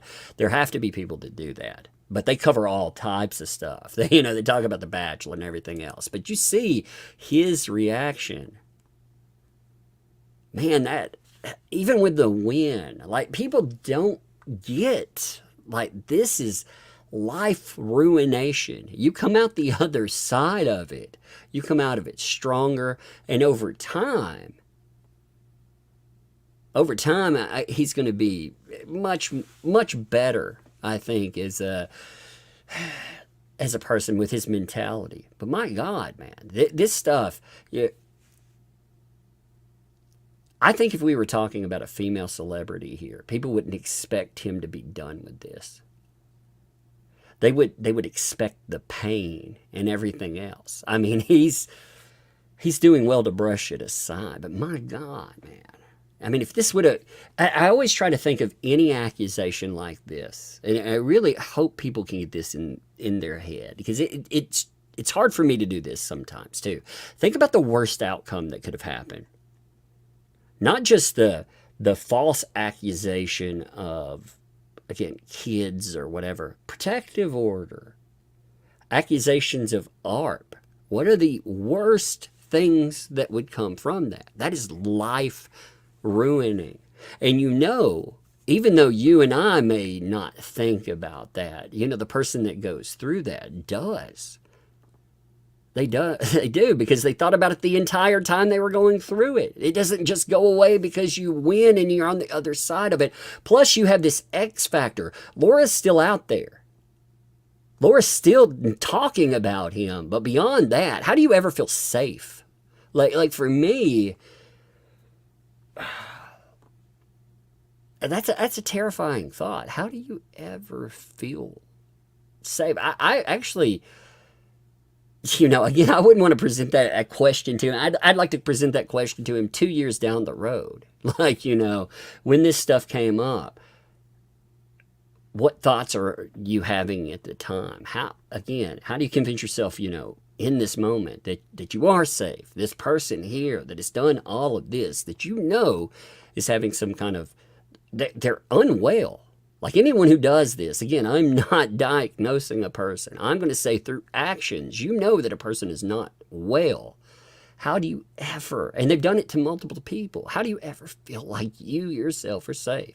Again, I wouldn't ask him in the now, because that would be something, you know, I wouldn't want to throw a question like that on him. But 2 years down the road, I'd be curious how somebody handles that moment to moment in this, you know, because this is, it's not just, you know, many people go through horrible incidents with horrible human beings, but most people don't do them in the spotlight. Most people don't live in the spotlight where every minute of that is actually broken down. So anyway, I'm going to let it play. Sorry. False accusations in 2 years. I really don't want to look ahead to next year to see what will happen. I think 2 false accusations in a lifetime is enough. Mm-hmm. And I'm going to relate this now to men. As a man, and as a man in the public eye like yourself, you being millions and millions of people watching you, you must have known on some level, you've alluded to this, that you've got to be careful who you associate with, whether that means business dealings or, quite frankly, dating and who you have sex with. Mm-hmm. Where do you go from here as far as trust issues with women, without getting into the details of the cases and stuff? But now it's like, how the hell can you trust any woman? Because this has happened to you. Yeah, actually, this might come as a surprise, but my trust in women hasn't changed at all. I don't know how I got to this place, but after what I've went through, I've just, I've really started to lean on my intuition in more aspects than just romantically, but in general, if I get a bad feeling from somebody, then I then I just basically base my decision off of that. And so I'm more in tune with my intuition than I've ever been. And so, when I made that decision, that bad decision with this one individual, to engage with them, in an intimate setting, and again, we didn't have intercourse, but to even engage with them, I was under the influence of marijuana. So my intuition couldn't have been there to read and pick up on this. And for one, I wouldn't have never have done it if I wasn't under the influence in the first place. But I was using marijuana to cope at the time with other things. So I was just in a bad headspace. I've gotten to this place now where I just remind myself, just because someone in the past did this to you does not mean that the person in the future will. And you also can't walk into an environment and already project that onto somebody, because it's going to turn out to be a failure before it even begins. And so I know I owe it to myself, if I want to, engage in another romantic relationship with somebody, that I have to just park it at the door and say, just because this happened before doesn't mean this person's going to do it to you.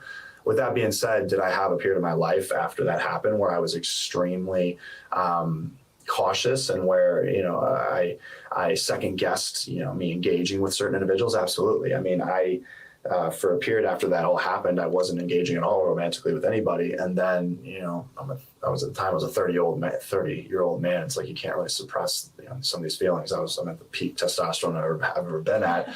So, I have a couple nights out, and I'm having some drinks, and I go back with somebody, and we engaged and just being intimate with one another. And yeah, I mean, the next day I was like, oh my gosh, like, what did I do? Why didn't I why was I smarter about what we did last night?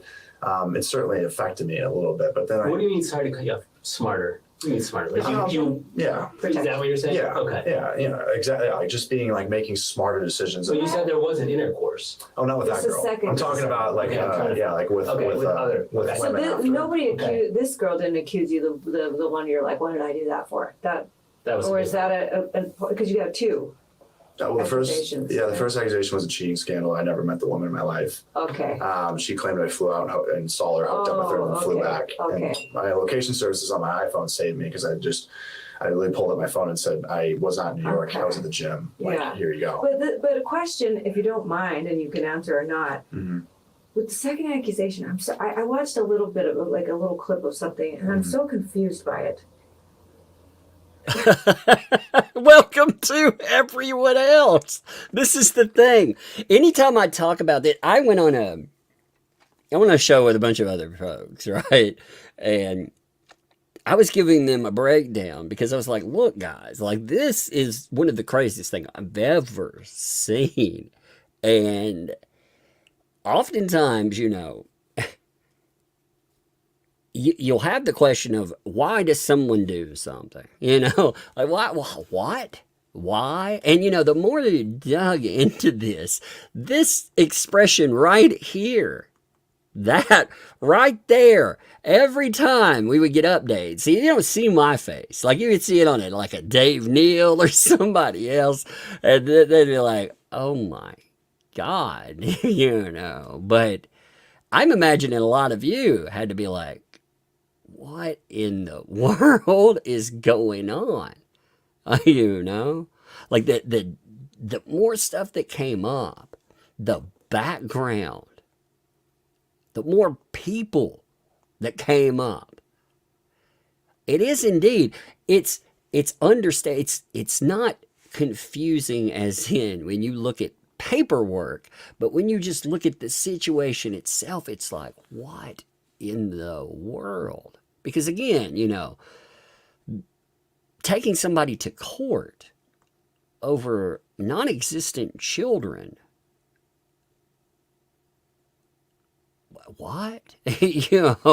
And there's so much more, and continuing this thing out. Like I said, when you explain this to other people and you tell them this is what's happened in here, and there's more to it. There are more people out there that we haven't even fully examined all of this. We've just seen one part of it play out pretty much real time.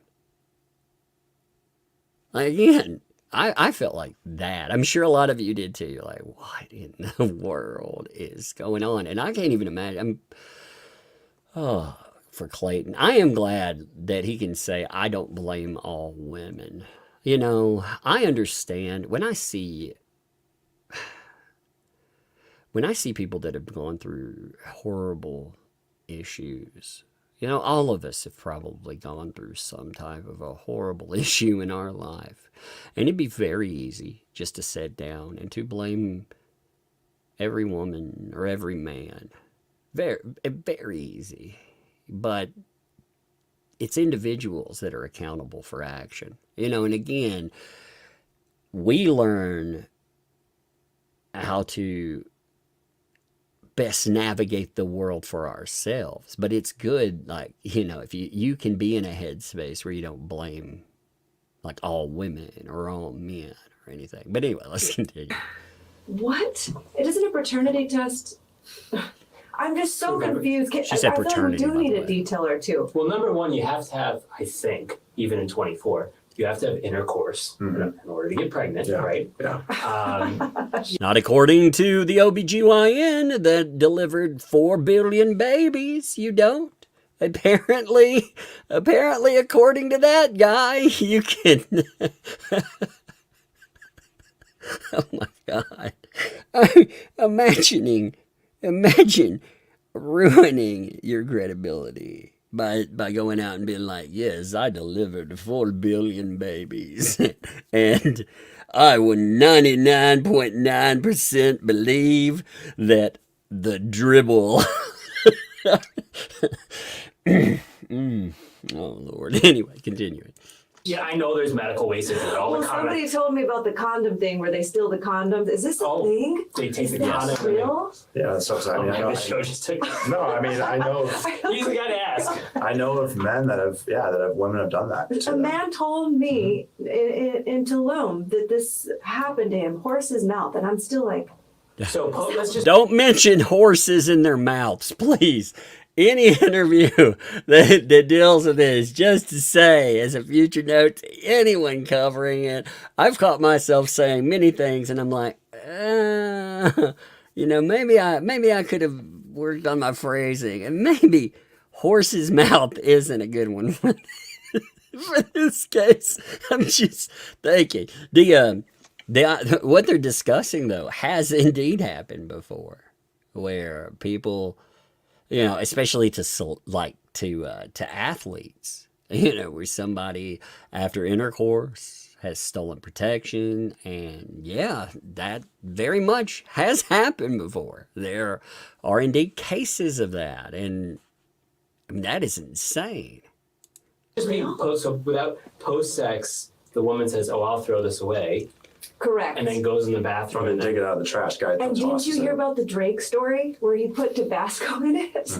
oh, He goes to Solid move. the bathroom to take it off and puts it in the, but he heard about this whole thing and puts Tabasco in it.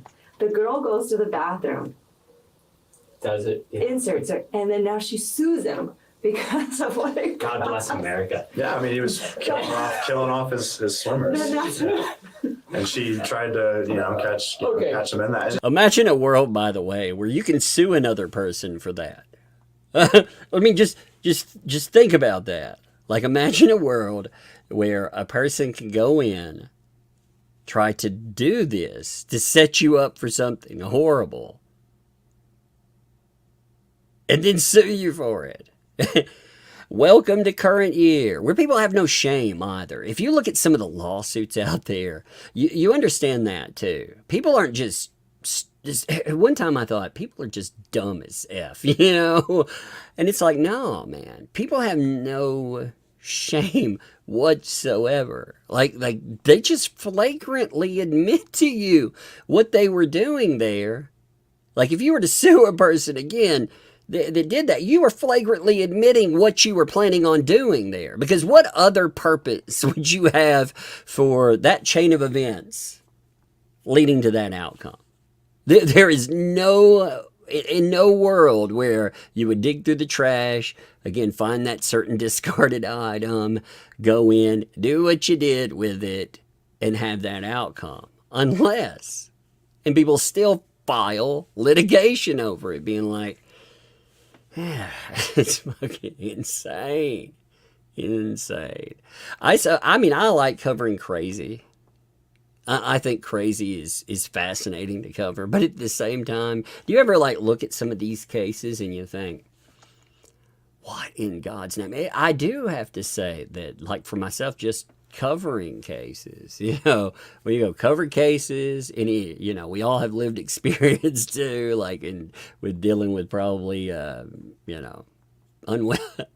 individual. Again, being in mental health, you see a lot of unwell story. I'll tell you an interesting one after this here, but oh man. Anyway, I'm gonna continue. That's I know many people, not many, but I played high level ball. I played with athletes. I've heard many stories like that. It's more common than people realize.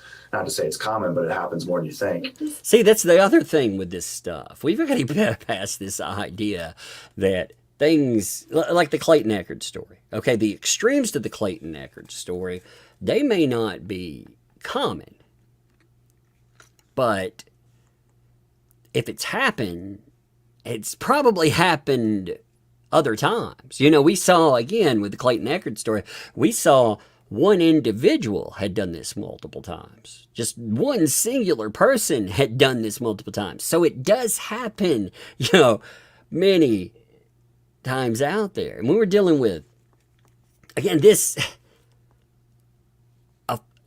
that would be another type of a paternity, a false paternity issue, It's not false baby, but my God, how you got to that point. Oh.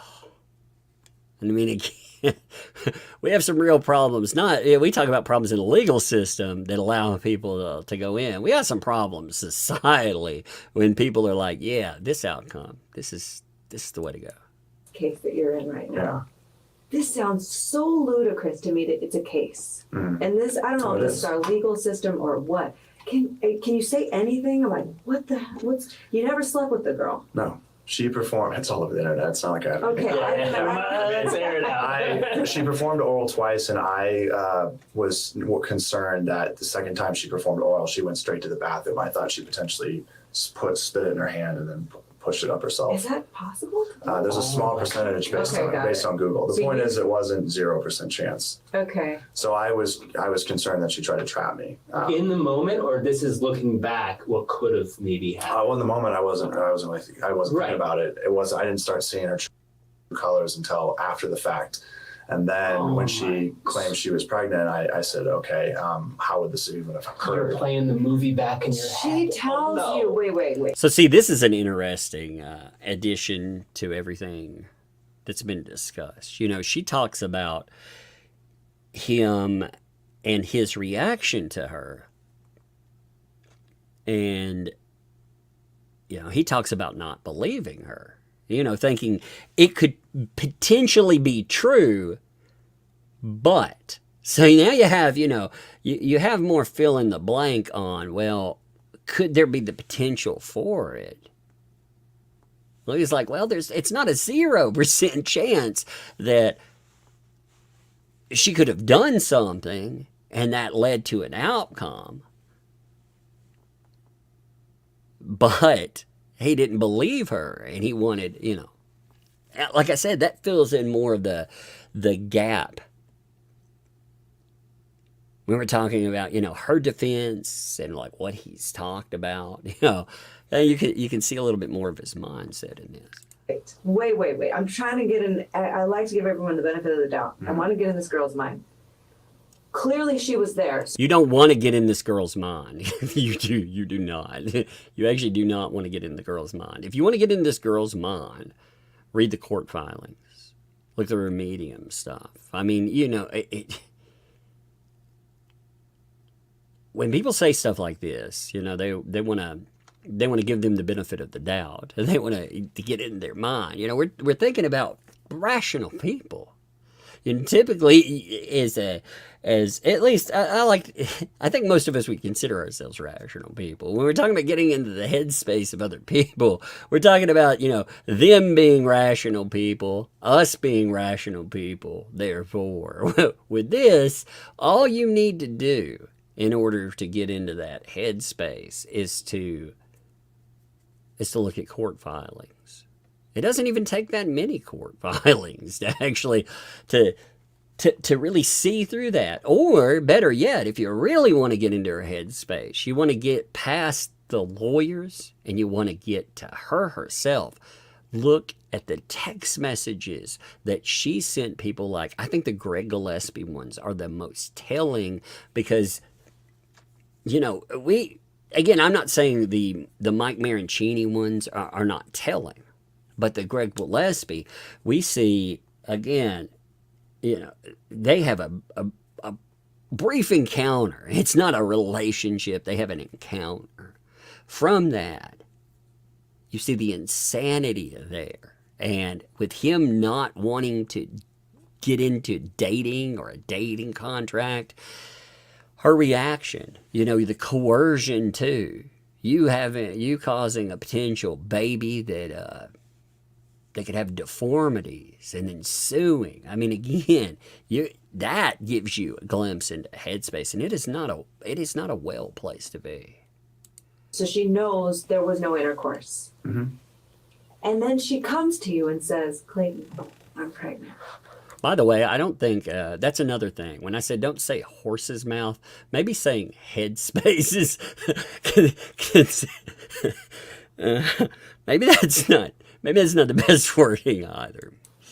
In what world? In what world? But how? Why did she feel valid in saying she was pregnant? Because she claimed when she was grinding on top of me that it was fluid, like that went up there. And I told her, I said, no, I would have felt that. That did not happen. But that was her statement, was like, I felt fluid down there, and it wasn't my own. So you just at this point think, okay, this girl is off. And because at this point you can't possibly think it would get this far. You just think, okay, we got a live one. We met somebody that's off. 11 days after we, we engaged in that intimate encounter, and then she sent me the picture of a pregnancy test, and she's like, I'm pregnant. And I just was like, I don't believe this. I block her. But then she just starts Instagram, messaging me, sending me texts off of different phone numbers. She'd send me 5 or 10 messages a day, emailing me. And then she was adamant. And so I thought, I don't believe, but again, so we've gotten the numbers off of this stuff. Again, going by the court numbers, he blocks her. What happens after that? Contact through 13 different numbers. 500 freaking messages plus. And that's not counting. We're not talking about services here. Like again, we just mentioned phone numbers. Like when you get into it, like all the different, like you mentioned Instagram, other things. My God. I bet when you start, like if you had access to every single thing that was out there, it's already frightening. I cannot imagine, again, 11 days after the fact. So you just have an 11-day window. And then all hell breaks loose. All hell freaking breaks loose after it. I mean, that's just crazy there. What's up, John, by the way? Thanks for the vibe there. Joking about horse's mouth and LM. I can't help but think the Godfather and the horse head in the bed. I'm going to make you an offer you can't refuse. The joking thing, I think it was Megan that said something about the horse head thing. And, when she joked about that night, I thought, there's a world where I could see that playing out. I mean, just to be honest, again, you have to wonder, like, how far anybody that would go this far, do they have limits? Do they actually have some limit? Because again, the line in the sand, I've said this many times, we imagine behavior has a line in the sand. Well, obviously, Laura Owens crossed that line. Any of us. If you out there, if you're like, she didn't cross my line, re-examine yourself. Please get help. No joke. Please get help there. But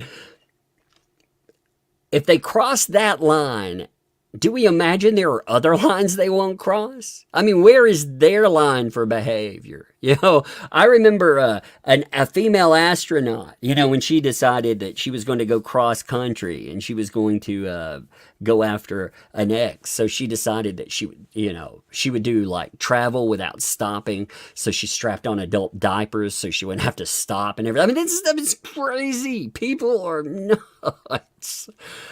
Oh my God. Thank you, John, by the way. And Heather, thanks for the 2. If you're famous, use your hand. Hi, all. Definitely. I mean, unfortunately, you don't know, even if you're not famous, though. Yeah, you know. Just out there, you don't know how people are anyway. But yes, the fame is going to make it. Regular people, we roll the dice on any interaction anyway. You know, we don't know who that we're dealing with. We don't know what a person is or what they'll become over time. I know some people will be fun, and then later on, you just never know.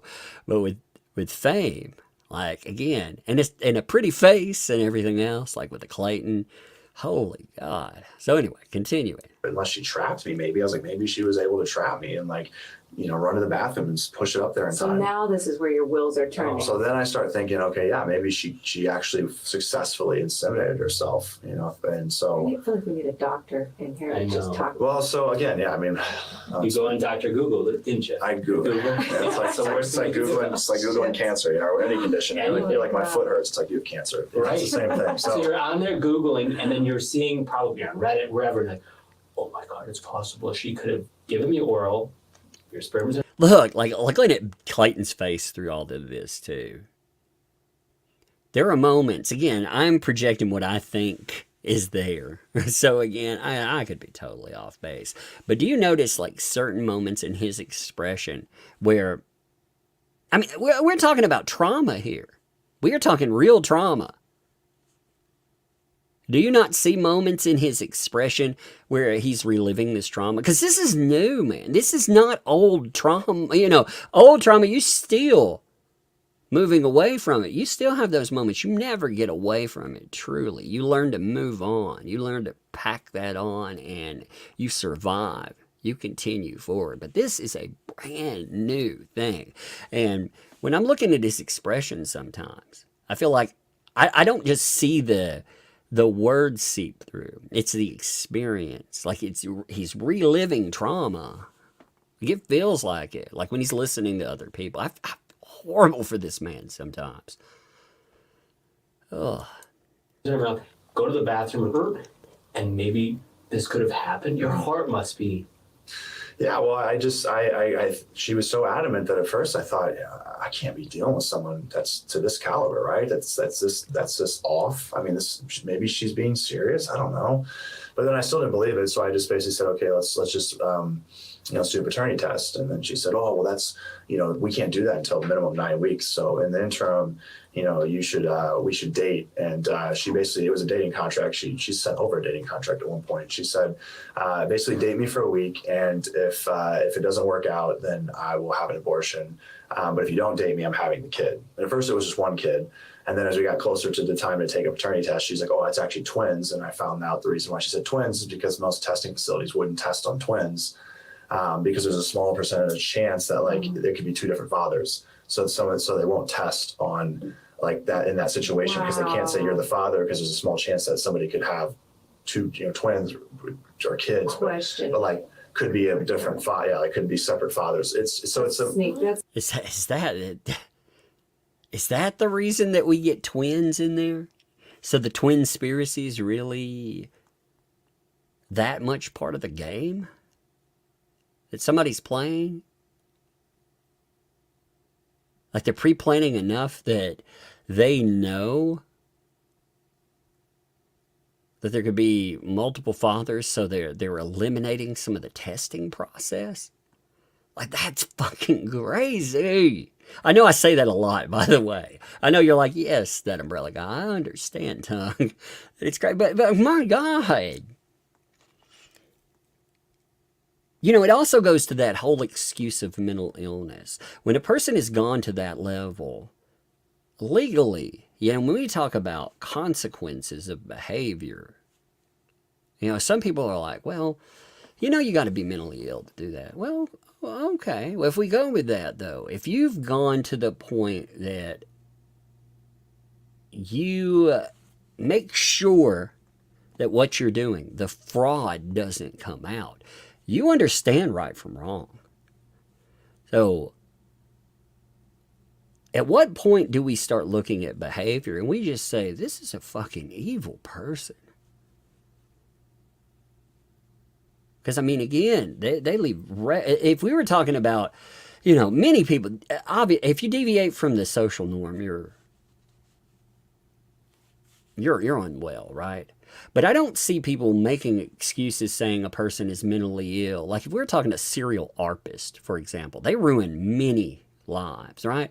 People aren't out there going like, well, maybe they just need to go to... No, they need to be fucking away from us. They don't need to ever do this stuff again. You know? Oh, I've seen a lot of people, I've had a lot of conversation. And then if I've had a conversation with you too, I don't mean anything negative toward you in that. I think people genuinely want to be good people. And they want to help somebody that they think, you know, is... There's something wrong with them. But we don't make those type of excuses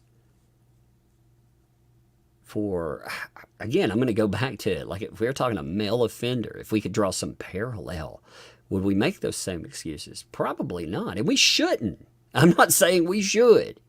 And y'all, do not take it that way. We shouldn't be.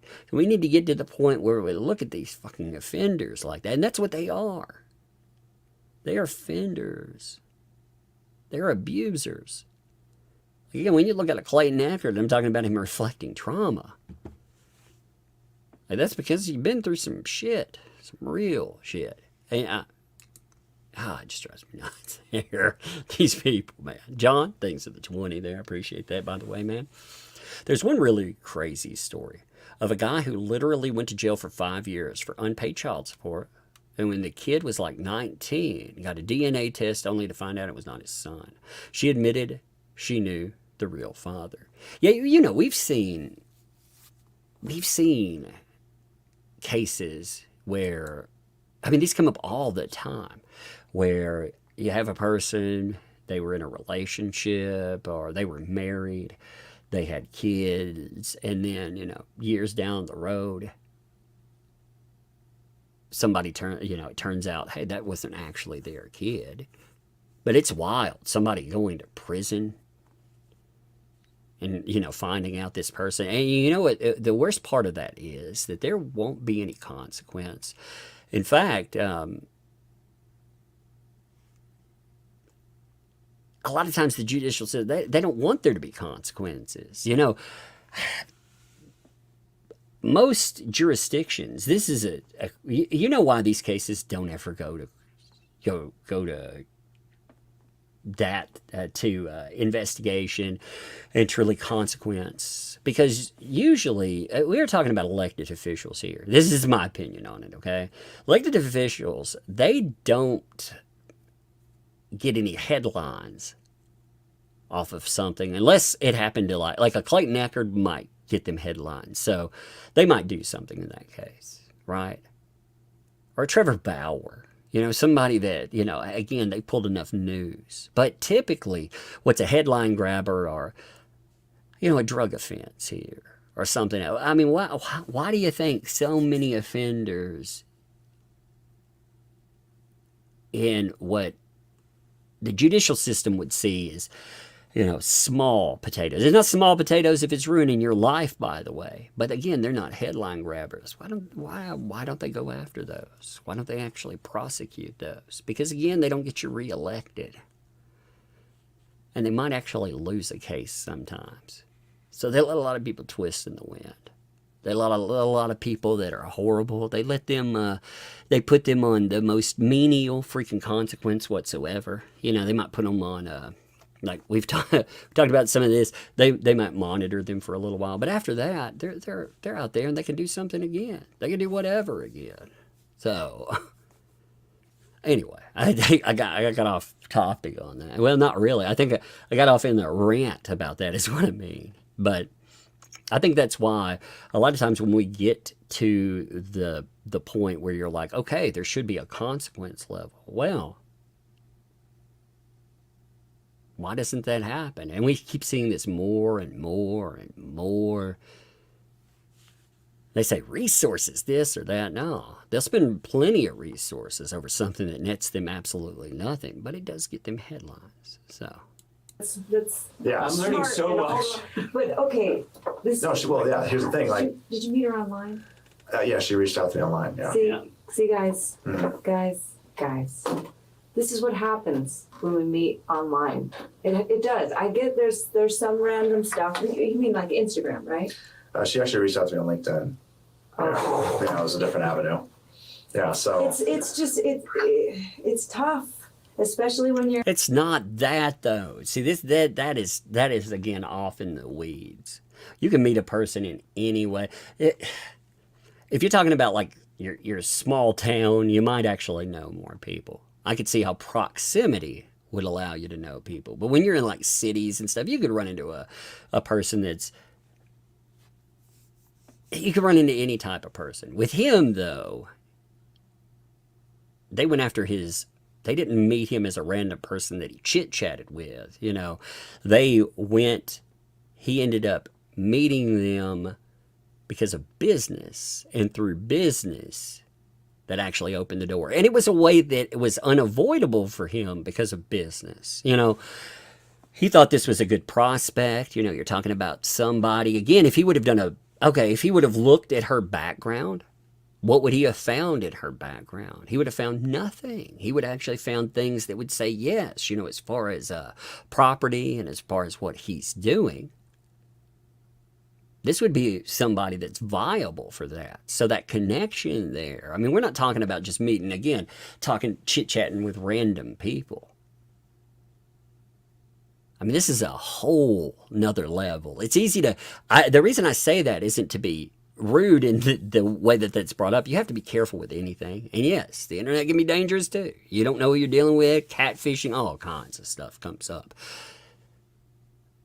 But this isn't that. This is something, it's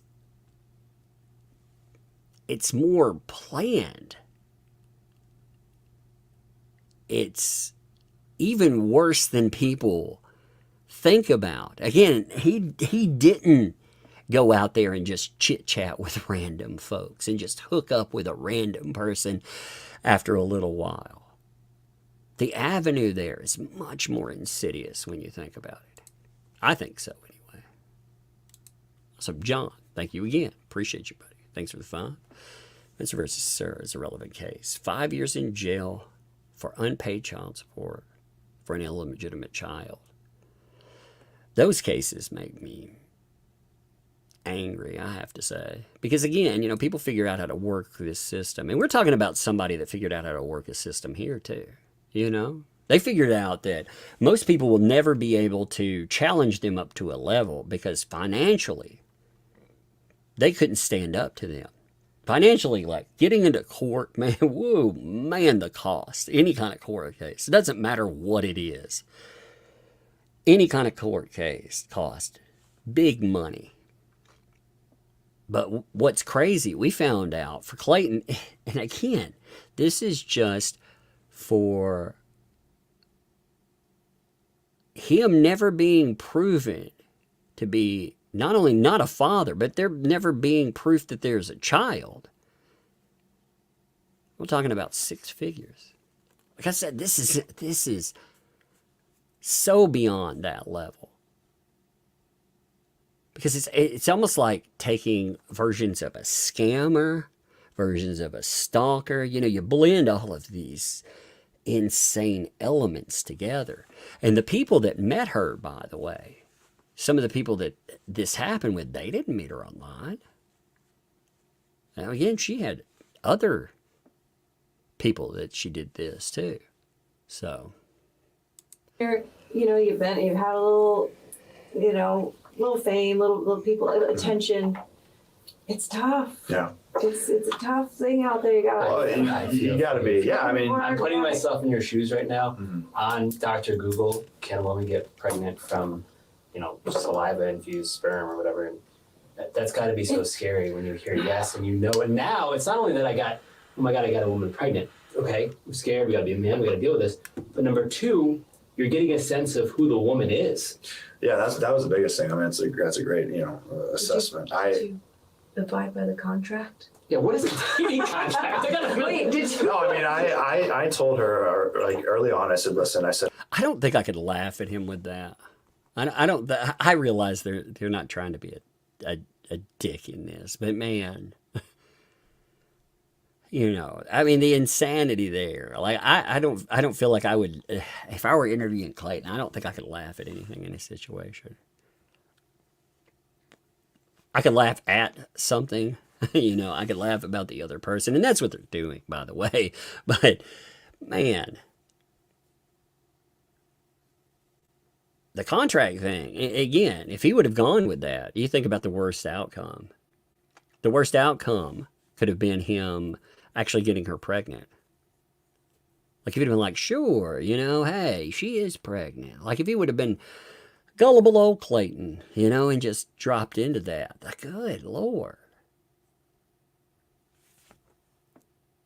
He would have really ended up in, or worse. Like I said, that's assuming there were other lines. Like, if he would have gone in, had a relationship, you see the reaction there. And this is from somebody she didn't even know. What happens if she gets to know you better? Like, that I have zero interest in dating you. I said, but with that being said, I'm not going to tell you what to do. It's your body, your choice. So go ahead and do whatever you want to do. I personally do not want to have a child with you. I don't think it would be a good fit, considering just based off of what I've gotten to learn about you. But again, that's just your choice. But then as she kept sending me messages, I'm like, oh, this person is not in a good headspace. This person is not what I thought. They're even worse than I thought. And it would destroy my mental health to have to co-parent with this person if this was real. You thought it could be real. Early on, I tried to give her the benefit of the doubt of like, I didn't know what I was dealing with. I thought there's no way I'm dealing with someone that is this evil. Right. And so there's no way that I'm dealing with a person this, notice that descriptor there? That's what I'm talking about. Evil. Because again, from his point of view, again, people outside, they comment on mental health and everything else. But him, I mean, the manipulation in that. You're manipulating with an 18-year commitment. Well, actually more than that. But, you're talking about an 18-year, well, plus, depending on college and everything, financial commitment. I'm not talking about like an emotional or a bonding commitment. I mean, that is such a gross thing. And like he said, he couldn't imagine that somebody would do something that horrible at first. Not really. So I thought, there's no way, like maybe I guess she's like, no one would lie to this extent. No way. I could not fathom somebody lying to this degree. And I, sure enough, have found the person that will go to this extent. Yeah. Well, let me ask you this, because I just feel like I need closure in this case.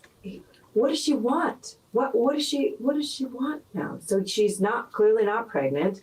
She lost the babies, but now is it a lawsuit?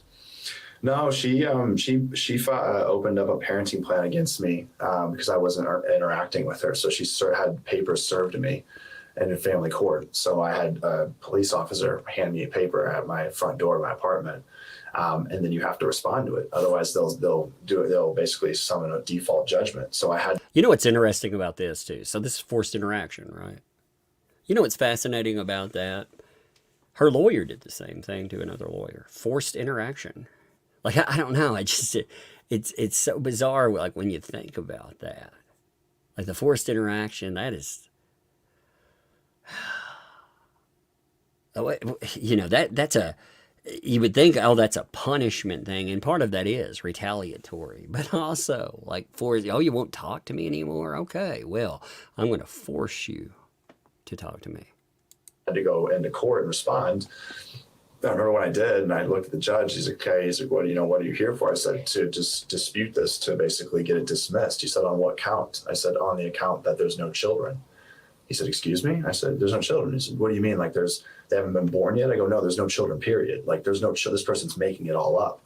And he looked at me and goes, are you messing with me? I said, no, I swear to you. I said, I know it sounds ridiculous. Was she in the courtroom too? No. I said, no, I go, I know it sounds ridiculous. I go, but there are no children. There's no proof. I said, she filed this, falsely, and I want to dismiss it.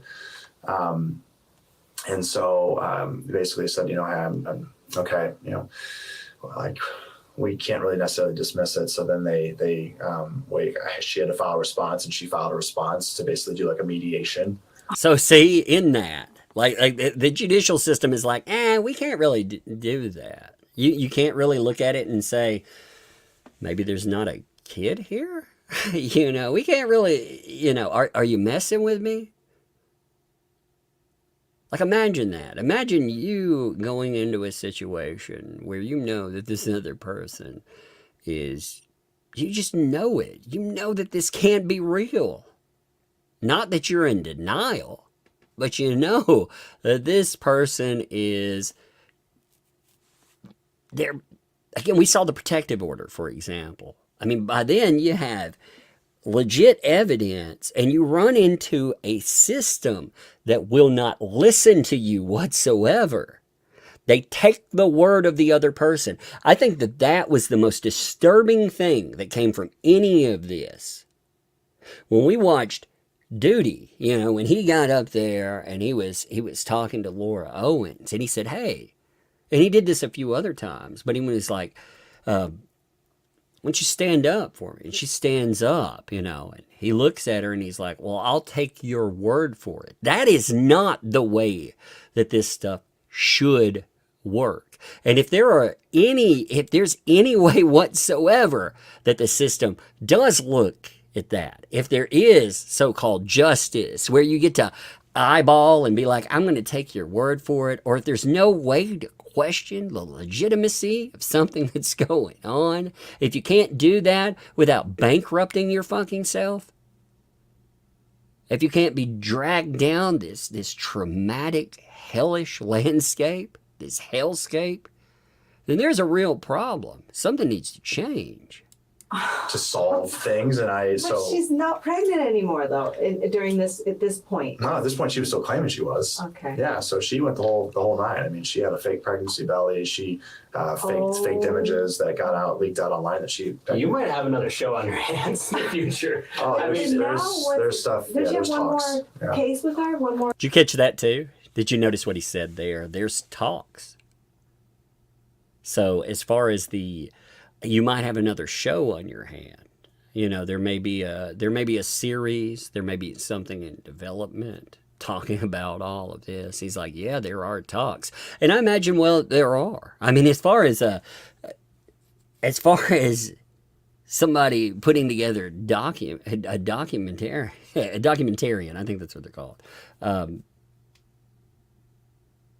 You would think you'd look at that and be like, man, this has every element that people would want to see, because it's absolutely bonkers. Everything there. Again, he mentioned pregnancy, fake pregnancy belly. He said that right there. Yes, he feels comfortable enough in this. Again, with the judge's statement, I think, for a while, you had her and her lawyer threatening to sue everybody and their mama that said anything about a fake pregnancy belly.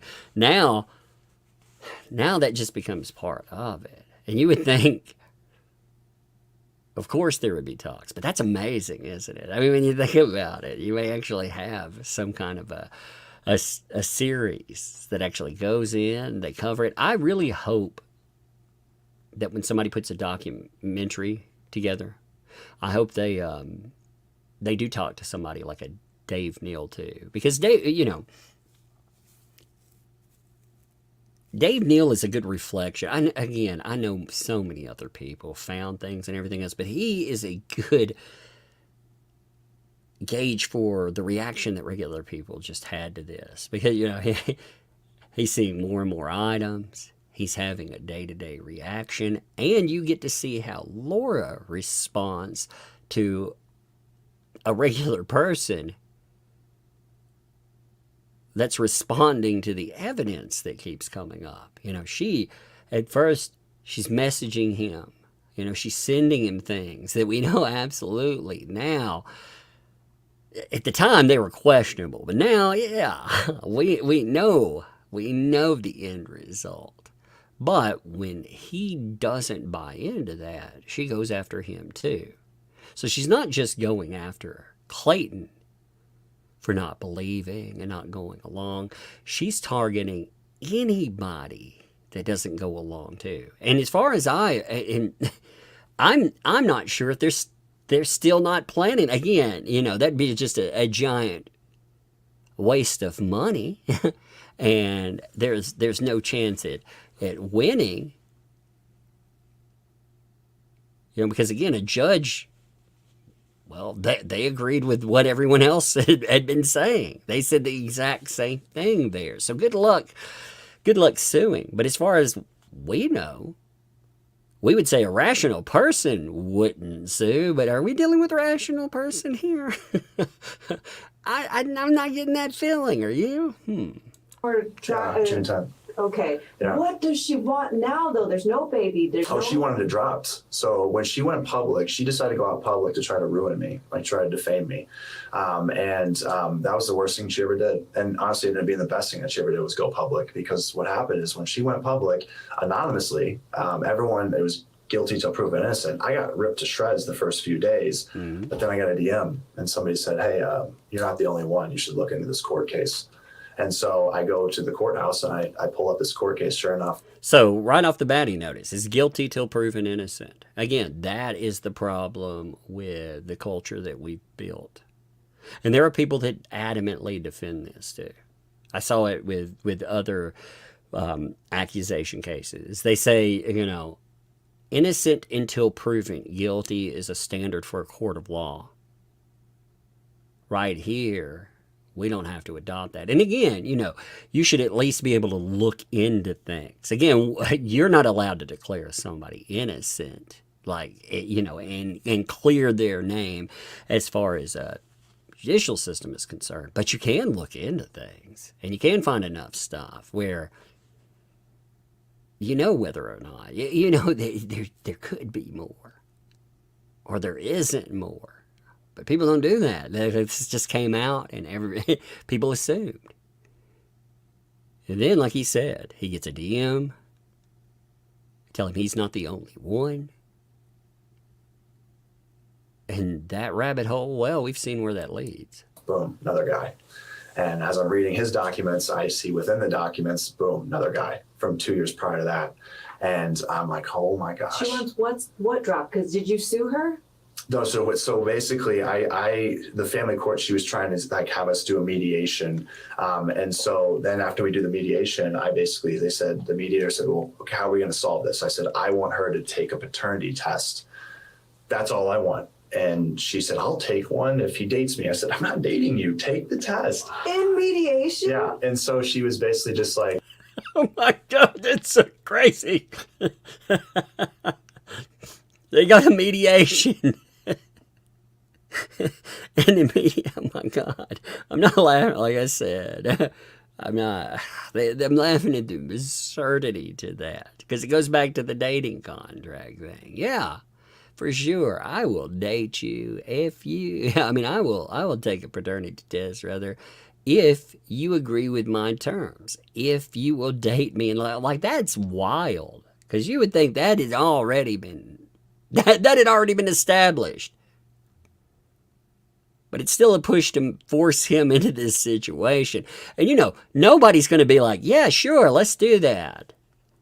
Like when you've gone to this level of it, it's like, no. That is in the weeds and then some. well, I can't agree to this. And I said, I want her medical records. I said, how about this? Give me all of your medical records. And she said, I will only do that if you date me. And I was like, I'm not dating you. Get that out of your head. Like, give me the medical records and I will support you if you can actually give me medical records. Well, she wouldn't do it. And so basically the mediators were like, okay, well, we're just going to basically, for now, like, it's just going to basically, this will be it. Unless you guys file something else, where it's basically going to just close the case. And so she starts, messaging me again. At the time, I didn't have representation, so she's sending me messages. I then get a restraining order against her. She gets one back against me with no evidence whatsoever, but they give her one. That's wild too. He goes in, he picks up a restraint. He's like, this woman won't leave me alone. You would think there would be enough evidence already that, with everything that's there, be able to present that. She goes back in, and we watched we saw the order. We saw how that she got it. I mean, essentially, she's using this system to go after this man. He has a Maury Povich moment. I like to go with that. I'm not the father. I'm not the father. This is not real. It's like, yes, this is a great day for me. And because of that, that's why she hit him up for it. She found other reasons to say, oh, I'm terrified of this guy. And also, we don't even know. Like people talked about the account that put together the image that she used in the protective order. Okay. That account right there, somebody came forward and said, this is my account. All right, fair enough. How many other accounts that were there that made comments or anything? Do we know who those people are? Because again, it was used as this is a reaction in the public. How many of those people do we know? Like I said, are they real? Or some of those people lure it too? Like, we don't know. And as wild as this is, we found out so many other things. Like, my God. She was basically, though, he had his ability to speak about something. He was under no obligation where he shouldn't be able to talk about that. Again, there were no orders against him. He had nothing in his life where he shouldn't be able to talk about this. And it's being discussed. She had put it in the media. She had thrown all of this stuff out there. He gets a little to no fetal DNA.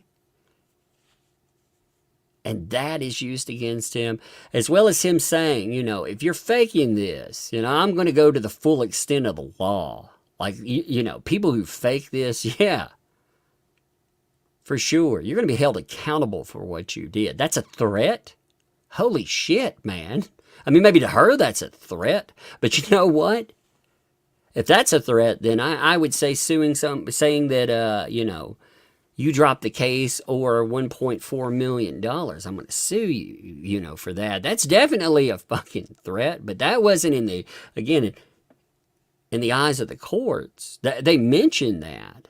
But as many lawyers said, well, that may not be perceived as because of. Well, my God, man. So you saying, oh, man, you lie about me. You're going to be held accountable for this. That's amazing to me. Like when we heard that and, the protective order, listening through it, that blew my mind. What was considered threatening there? And essentially, the stuff that he said, they were like, well, he had a lot of followers, so him saying anything at all, well, this person was a fucking wackadoo. Congratulations for basically giving them something where they could read it without looking at evidence, without looking at really what he presented and not understanding any of it either. My God, man. It's so broken. It's easier, I guess, than people realize to get a restraining order. But I was like, fine, whatever. I don't want to talk to you anyway. So we both have one against each other. But then I get a message from the court saying she's trying to set up another mediation. But then when she goes public, the story starts unwinding, and I start seeing those other people. So I start then using my social media to hold her accountable. I'm like, she needs to take a paternity test, because she comes out and obviously says he won't do a paternity test. I'm like, no, don't switch this on me. I've been trying to get you to take one for months. So I come out and I basically say, I show a screenshot. I go, hey, I just scheduled an appointment with Ravgen, this testing facility. Now she has to schedule her part. So I started using my platform to hold her accountable. I was like, everyone watch. I'm not hiding. Like, do the test. So she misses the first two. You know, she said she was sick for the first one, and I can't remember the second one. She took the test, and I was a little thrown off because I'm like, she took the test. Like, that's crazy. Like, why would she take the test if she's lying? Now you're worried again. Then I got worried again. Of course he is. And I was like, why would you take the test? But then at the test, Took the test. Well, I was like, why would you take the test? Like, that's like, it's gonna come back and show that you're making it up. Then it came back as little to no fetal DNA. And I go, that's why she took the test. Because I go, okay, I got the test results back. They call me. I mean, my heart was pounding. They're like, this is Clayton. I said, yeah. They go, okay, like, we're calling you about the lab results. And I'm like, I'm either going to be told I'm a father right now or I'm not.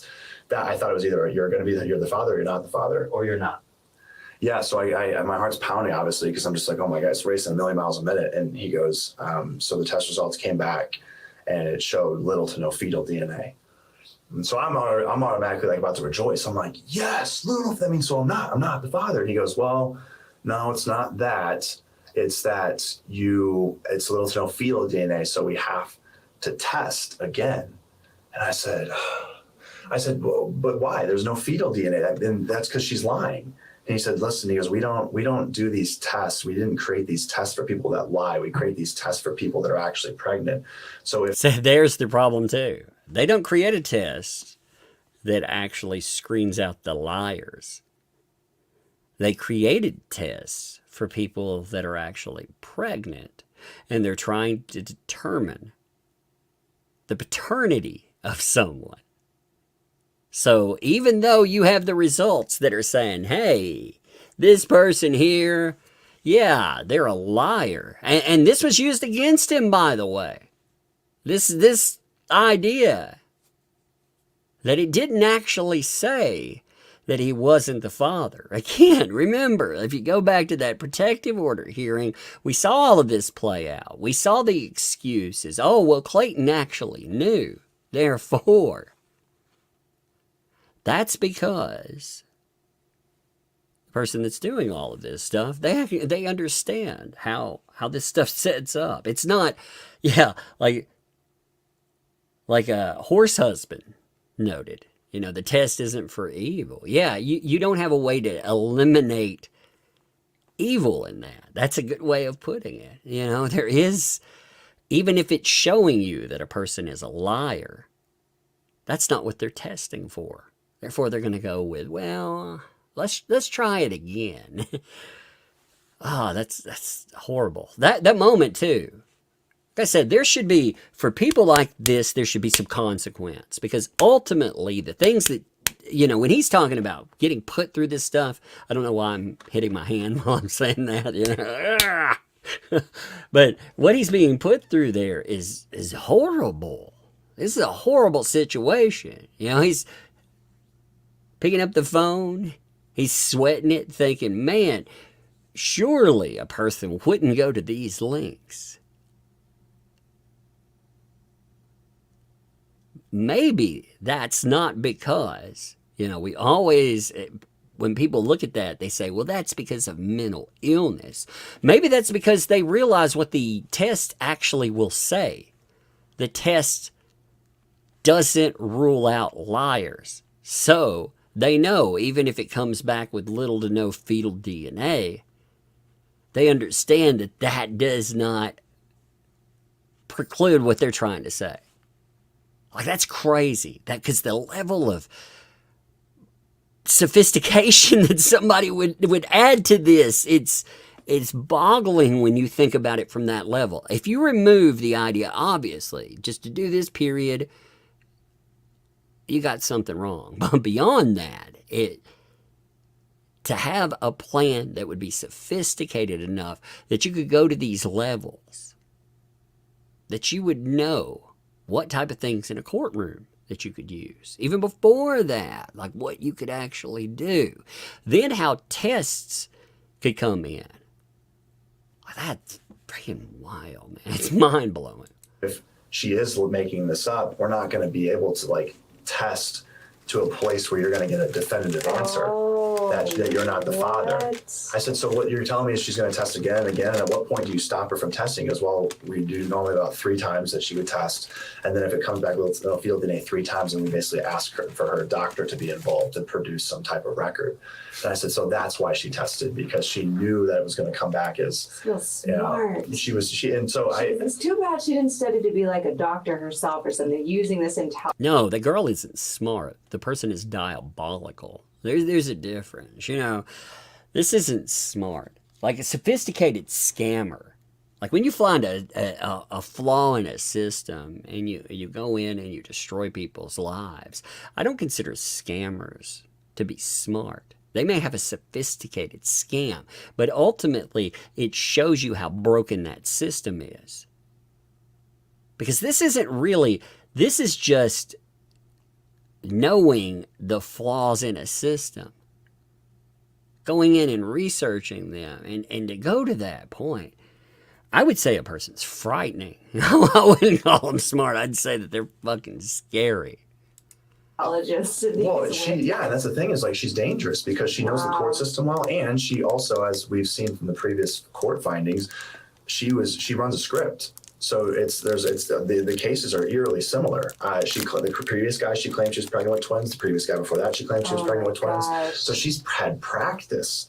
And so she basically just sees what works and sees what doesn't work, and what doesn't work, she throws away, and what does work, she doubles down on. So when I read the text messages from the previous court case, I was reading as it felt like she was sending them to me because they were verbatim almost. She was using the same terminology, and it was like she was just getting stronger and stronger and stronger through every time that she's done this. And because she's not ever been held accountable, she just... Well, that's because, she's not only learned terminology through the medical system and learned the flaws there, but she's also dealt with how many lawyers? See, people, one of the things they'll pick up is excuses for whatever horrible thing they'll do. They'll end up, finding terminology that they can fire back at their victim. And a lot of that, they pick it up from the judicial system themselves. They look at prior cases. Now, crazy enough for Laura, they're her prior cases.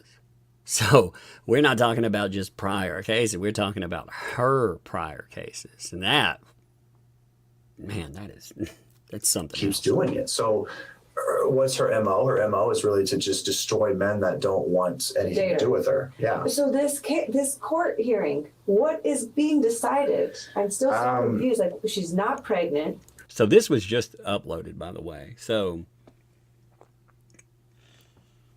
as far as the, excuse me, I went, I took a drink and I was like, wait, ugh. This was just uploaded, but you can tell where the conversation came from. Like when the time frame of it is. Yeah, so basically, I decided to open up to respond in the family court where I said, I want you to produce documentation that you're even pregnant in the first place. So the court case that she opened up against me, it was going to be shut down. I got an email basically saying if nobody files anything, that this case will be dismissed. And that's when I had a light bulb moment. I said, no, this case is already open. I'm going to start filing stuff on my end. You got to cover your name. I'm going to file things to make her prove that she was pregnant. That's crazy too. You get to the point where you determine that you need to file more stuff, because if you don't file more things, if you don't go on the offensive, they're just going to keep filing, keeping them in court. Like, she could have kept him in court for, 9 months? And then, I mean, who knows? Who knows how long you can keep this fraud rolling? And when you saw her, if she wouldn't have, if the other cases wouldn't have been uncovered, she could have kept this fraud rolling for quite some time. Now, of course, the longer she kept it rolling, we started finding out things about the legal system and about about the fact that you'd have to have evidence. You know, oh, well, I lost the kids. Well, you'd have to have a death certificate after X amount of weeks. But still, Laura worked around any kind of those rules. I mean, everything that she was presented with, whether it was medical disclosures or whether it was something she was supposed to cooperate with, she didn't. She didn't cooperate with hardly anything at all, you know? And if she did cooperate with it, she came back and said, well, I didn't cooperate fully with it. It's just wild stuff. Responsible for this circus, what she's doing to defamation. Wow. Yeah, so I decided to file a bunch of things in the court, and that's where we're at. So now could she get in trouble? That's what we're hoping. Yeah, I mean, we hope that she gets referred to the DA for prosecution. Because if she doesn't, she's just going to do it again. I mean, see, and they note that too. You know, they noted, like, what did they want as an outcome? They had hoped, as part of this, that there would be a referral for prosecution. Now, ultimately, even with a referral for prosecution, like I said, you know, it comes up, will something actually transpire with that? You have no control over that whatsoever. They could decline to do that. Even if they go in, they could take the path of least resistance. You know, they could say, yeah, well, obviously this person needs some help, therefore, and they could tell them to, you know, go get some mental help and watch them for X amount of time. Now, people also treat this like she couldn't do this again. It could be uncovered quicker, obviously, because this thing had been so exposed. We're not to the end of it either, because they keep saying that they're going to appeal. They're going to take this as far as they can. They're going to keep dragging him through the court system. I mean, who knows how long? And I mean, really, I wonder, even with prosecution, even if they threw the proverbial book at her, will it stop it? Will it stop this? I mean, it may stop this approach, but will it stop something else? I mean, it's a frightening thing. And if she gets out of, that's the scary part. If she gets out of this, the slap on the wrist, she's not going to go after another celebrity. She's going to do it again to another guy that's not going to be in the spotlight, and he's going to stand no chance, because if I can't get her to be held accountable, the next guy has, no shot in hell of making it happen. Yep. And we are all very aware of this. So we're like, we have to get her to be held accountable. She deserves to go to jail. She deserves to face jail time for what she's done. She's been doing this for as far back as 10 years. Wow. I am the fourth victim that we're aware of right now. And there's conversations that apparently there's 2 more. That's not confirmed, but there's 4 confirmed. So there's 4 confirmed and potentially 2 more in that. So we're talking about a potential for a 6. But maybe more. I mean, you don't know how many other people could be out there. So potentially, I think if you don't see this develop to the point that it was, with the twins and everything else, every piece of it, if you look at this as an evolving, just look at it as a scam. Again, take out every other aspect as an evolving scam. Each person that gets pulled into this, they evolve another piece of it and another piece of it. So yeah, you have to wonder, were there other people? I kept wondering when I had discussions with Megan. That was one thing we talked about. If these 4 here, if there are 4 there, and you look at the gaps, sometime you're talking about one night stands. Okay, we're not talking about somebody that has to be in a relationship. Their desired outcome is a relationship, but how long do the court cases take? And even in those court cases, to be honest, are there other people that have gone along? And there's also the question, were there people that took the dating contract? I always wondered that too. Were there people that said yes? Because that would have been the easiest road to take in this. If Clayton would have said yes, would have pumped up her feelings, if she would have gotten to a point where she said, yeah, you know, they dated a couple of weeks or whatever. And then the fraud, she got to the point where she felt comfortable enough to say, okay, this is behind us. Has that happened before, too? And those are unanswered questions. I don't know the answer to.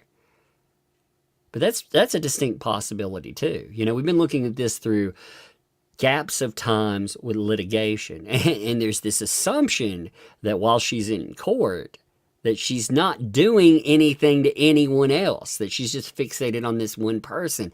That is a huge assumption. We don't know really how this person operates. I mean, Lord, it's scary. It's mind-boggling. Again, she spends so much time.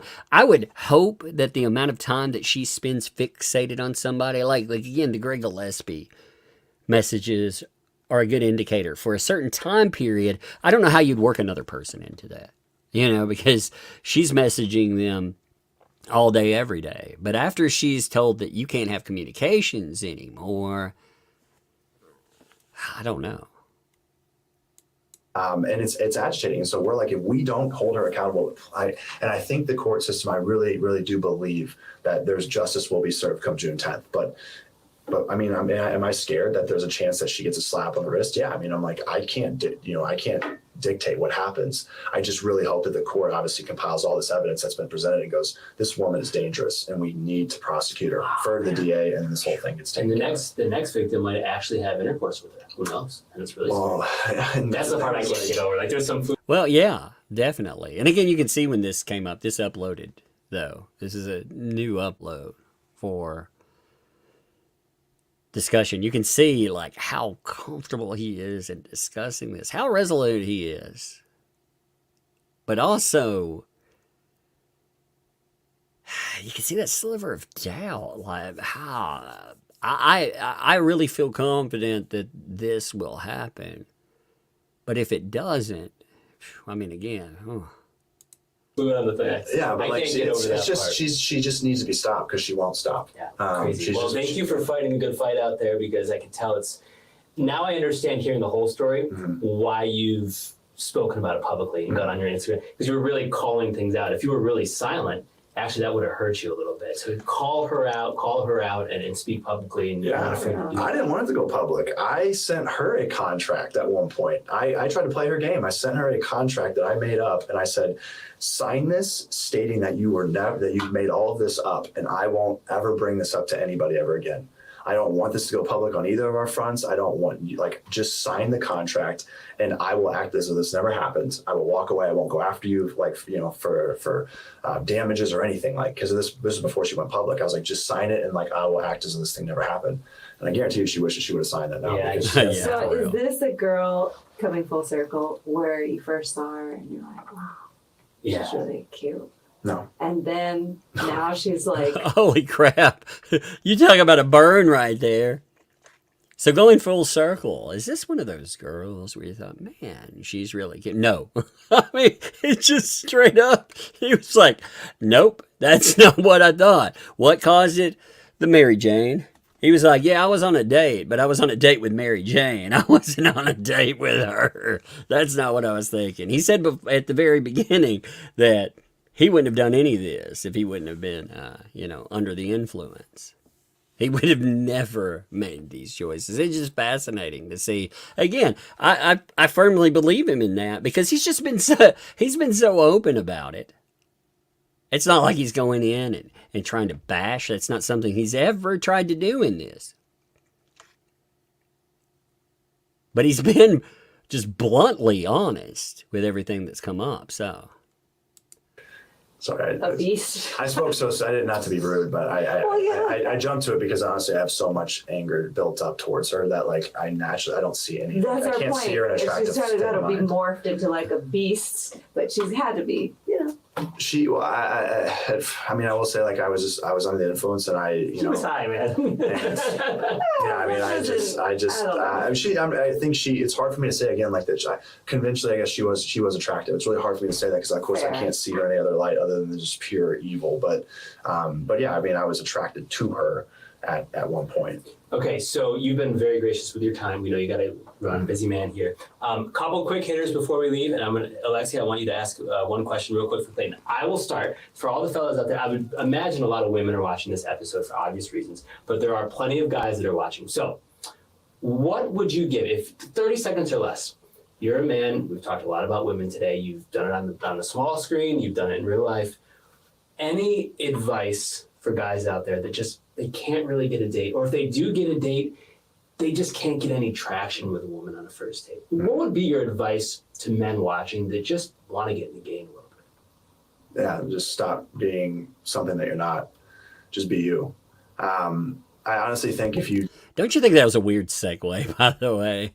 You know, yeah, we've talked about all of this horrible stuff that's happened to you and everything else. But hey, can we segue to dating advice? I mean, oh Lord, I don't know if I like that segue very much. I mean, I get that they want closing thoughts, but I probably would have closed with something else. I mean, you know, and it does allow him a moment to diffuse, because he was saying, you know, I can't think about her in any other way other than anger. I understand that, but anyway. You just approach every single interaction, whether it's male, female, whoever, and you just, whatever's on your mind, you just voice it. You just throw it out there to the universe. The right person is going to take that and go, wow, that's super cool that you think like that. And they're going to fire it right back to you. I mean, I know so many men that they think they want this woman or this man because they see them and they project what they think they can be. And the reality is like, you don't want that person, because even if you start to date them, eventually what's going to happen is you're going to see them for who they really are, and it's not going to align with who you actually want them to be. They're not going to have the same, you know, values and beliefs, and not that you have to be completely connected in that realm, but you're going to realize that, like, I was so hyper focused on their appearance that I was just giving them a pass for everything else. And once the appearances and all that fade, you're like, I don't like this person. You want me to validate this as a woman, though? First of all, we can sense that a mile away. Right, Alexia? Like, if somebody has this, you could tell they're being something that they're not. Mm-hmm. And some guys just get by with, like, because they fit the bill and they're maybe successful or whatever. But we always know. And I remember I dated this guy briefly, and he was so strange to me. But he was so real. Like, he just, everything that he popped in his mind, he just said it. Mm-hmm. And because he was so unique, I was like, I feel like I need to entertain this. Yeah. Well, we were at his house once, and this was like, first of all, we're supposed to go out to eat somewhere, and we get steak and bring it up to his house. And then he goes, I'm gonna go pee outside with my dog. And I'm just like, what? Yeah. But that kind of stuff, as a woman, you just kind of go, okay, I think I'm going to give this a shot. Yeah, because he's just so different. I mean, he was so real. Yeah, it almost in ways is refreshing, even if it takes you back a second. You're like, this guy legitimately said that so nonchalant. Yes. Like, his guard is completely down. Yes. He's just being himself. Exactly. There is no facade here. I love that. I love that, and it's good advice too. I like what you said. Mm-hmm. Top of mind. What comes to your mind when you're sitting there with a woman? Just say it. Be yourself. We love it. Yeah, we love it. Yeah. Alexia, any quick hitter here for Clayton before he leaves? Yes. So when you had to tell everyone how you felt, like saying I love you to more than one woman, mm-hmm. was there a part of you that didn't want to be that honest, or was there like any regret for that moment? Or was it just like a huge learning experience? Yeah, I said when I first went on the show, I got asked by a producer, they said, do you think you could fall in love with multiple people at one time? I said, absolutely not. They go, really? They go, why? I said, because it'll be a train wreck if it happens. I won't know how to handle it. And they go, okay. And then I'll never forget the moment where I realized I was in love with multiple people at one time. I was in Reykjavik, Iceland, and I was in an elevator, and I started hysterically laughing. And they go, the producers go, what are you laughing about? Like, I just started burst out laughing, and they're like, what are you laughing about? And I was like, I am so screwed. And they're like, what? And I'm like, I just realized I'm in love with 3 women. And they were like, get them in a room, you know, because that was just a raw moment. And so they rushed me in the room, and I say, you know, my feelings and how I'm feeling. But I was uncontrollably laughing because I was uncomfortable. And I used to always laugh whenever I was uncomfortable to try to like make it seem like I'm not uncomfortable. So I just started laughing, because in my head I'm like, oh my gosh, dude, you are screwed. Like, you don't even know how to handle this, but you're going to have to figure out a way now. And how are you going to tell 3 different women you love them? And are they going to be okay with knowing that the other ones you've said the same thing to them? And then everyone saw what happened on the show. It was just like, I didn't know how to navigate it. So yeah. You did the best that you could at the time. Yeah. Okay, so I'm just going to bring up a point or just talk about something really, not talk about it, but tell you something. I live in Scottsdale here. And where I live, I see a sign, because we do a lot of little events and stuff. And it says, hip hop dancing with Clayton the Bachelor. And I was like, we were producing a show at the time, and we had a group of girls, and we're like, Clayton the Bachelor is teaching a hip hop class at Optima. And so sure enough, we go and like, we look you up, and we even sat, the tables by the gym. There was 3 of us that sat there because we were so downright curious of what this was going to look like, because here you are, the Bachelor, and then here you're doing this thing, and they just didn't match. And so, which is, to me, I love that stuff.